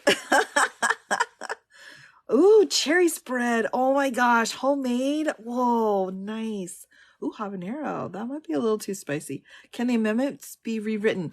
No, we don't really rewrite the amendments. The only thing with the 18th Amendment, which was our Prohibition Amendment, we replaced that with the 21st Amendment. And the way we did that was we said in the 21st Amendment, we're repealing the 18th Amendment. So we don't really replace the amendment, but we can repeal the amendments. We just put the language together. Nutella and Fluffernutter. What? My goodness gracious. I do love the cheese. True story. I do. It's true. Gaining 10 pounds. I know. Going through the law is hard work. You gotta get some energy back.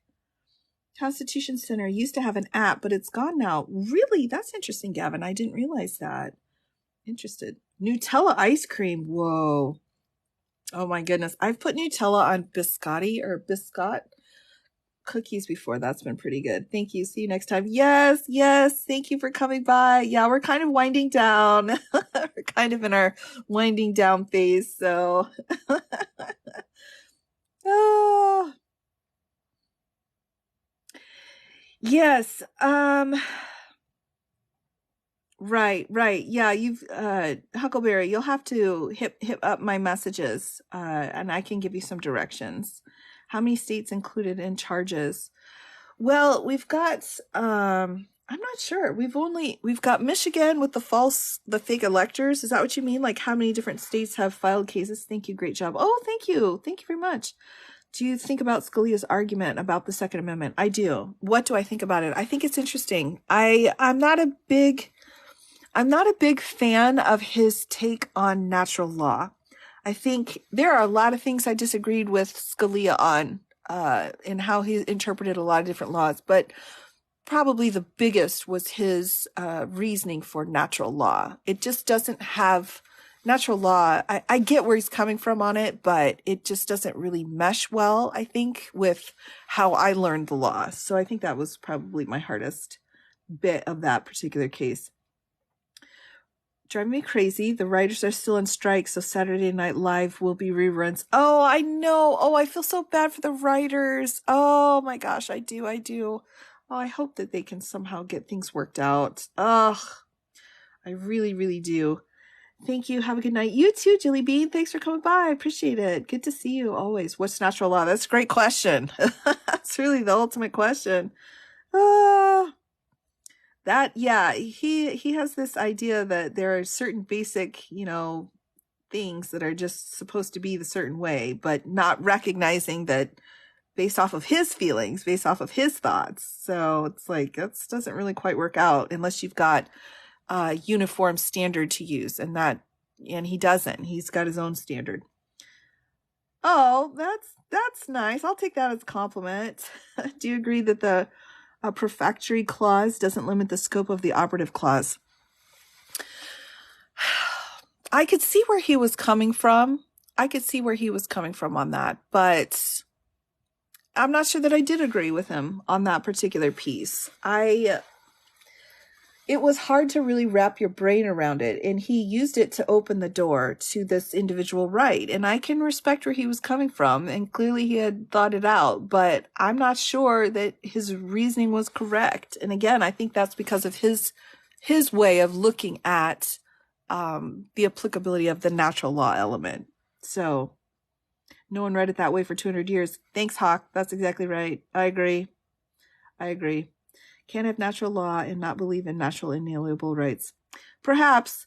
I mean, it's definitely a debate. It's just one of those kinds of debates that for me is not, it's not a strong argument. And that's just my own personal legal, ideology. That's just how I process things in my own mind. That's just kind of how I went about it. Loved your video on the Gortz video. Yes, I've probably put maybe 300-400 cases up, posted. It takes some digging now. A lot of my posts have really kind of settled to the bottom of my account, but I've gotten I have hundreds of cases that I've posted about. So if you just search in TikTok any kind of topic and then add in my name, you'll pull up any kind of case law that you're looking for, really.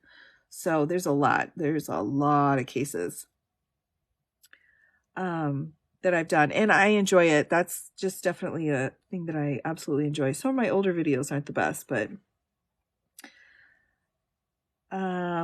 in my humble opinion, but yeah, it's a lot of fun. I've had a lot of fun putting those together. Bruin, yes, I've talked about yeah, I did do a post on that. I've done a couple of posts. I've done so many posts on the Second Amendment. I've done just talking about the Second Amendment, just talking about the language. I have some cases on the most important landmark cases to the Second Amendment, a whole series on that. So if you're interested, you'll have to kind of, do a search because my videos are kind of, settling now. But yeah, I've done all the major cases. I've done the Miller case. I've done Bruin. I've done Heller. I don't think I've done McDonald. I think that's the only case I haven't really cracked open yet. But yeah, all of the big ones are out there for sure. Yeah, it got a little bit crazy in here, so we kind of muted a little bit, but hopefully should be back. Hopefully everyone's back. Everyone's back now. At least most people are back. Which search term should we use?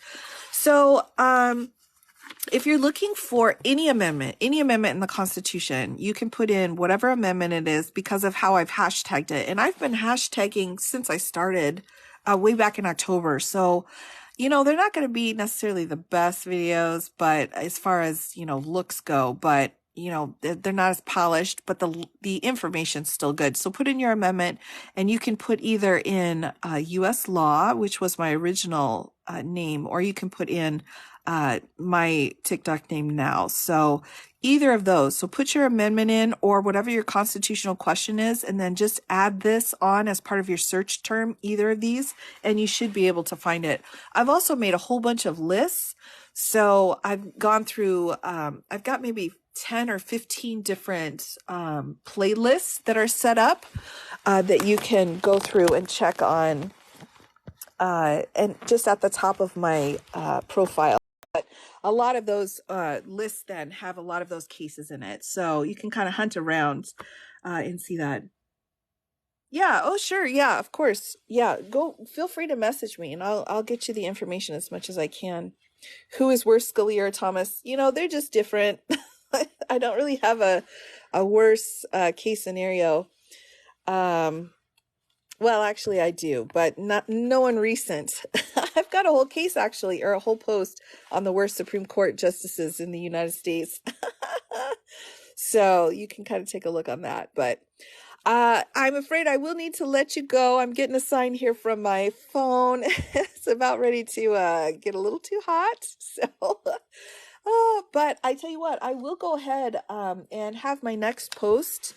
I will go through the deposition out of New York. That seemed to be a really big popular topic. So I will go through that and kind of break it down. I won't do the whole thing, but we can probably get through some of it. It's very interesting. So good night. Yes, good night to you too. Yes. Oh, thank you, Rosie. Thank you. Yeah, we had a lot of fun tonight. Learned a lot. Yeah, we'll go through this. I will definitely be on Monday. I probably won't be able to hop on tomorrow, but I will be on Monday. I know it's a holiday, but I will be popping on. So I will be back again. I always go live on Mondays and Thursdays, and then sometimes I've got bonuses that I just add in. And I try to give a heads up before I come back live again. So thank you, Hawk. Thank you, Casey. Good to see you all. June, thank you. Yes, good night. Good night to everyone. I appreciate your time tonight. It's really been very interesting, but as always, oh yes, you're welcome, Sheila. You're welcome. Yes, it's turned green. Tina, good night. Yes. Oh, Miss Julie, absolutely. Kim, oh, it's good to see everyone. Oh, Suze, have a fantastic night. I will be back on for sure on Monday, everyone, and we'll go through here again. So yes, you take care as well, everybody. Take care. And thank you again for joining me. I really appreciate it.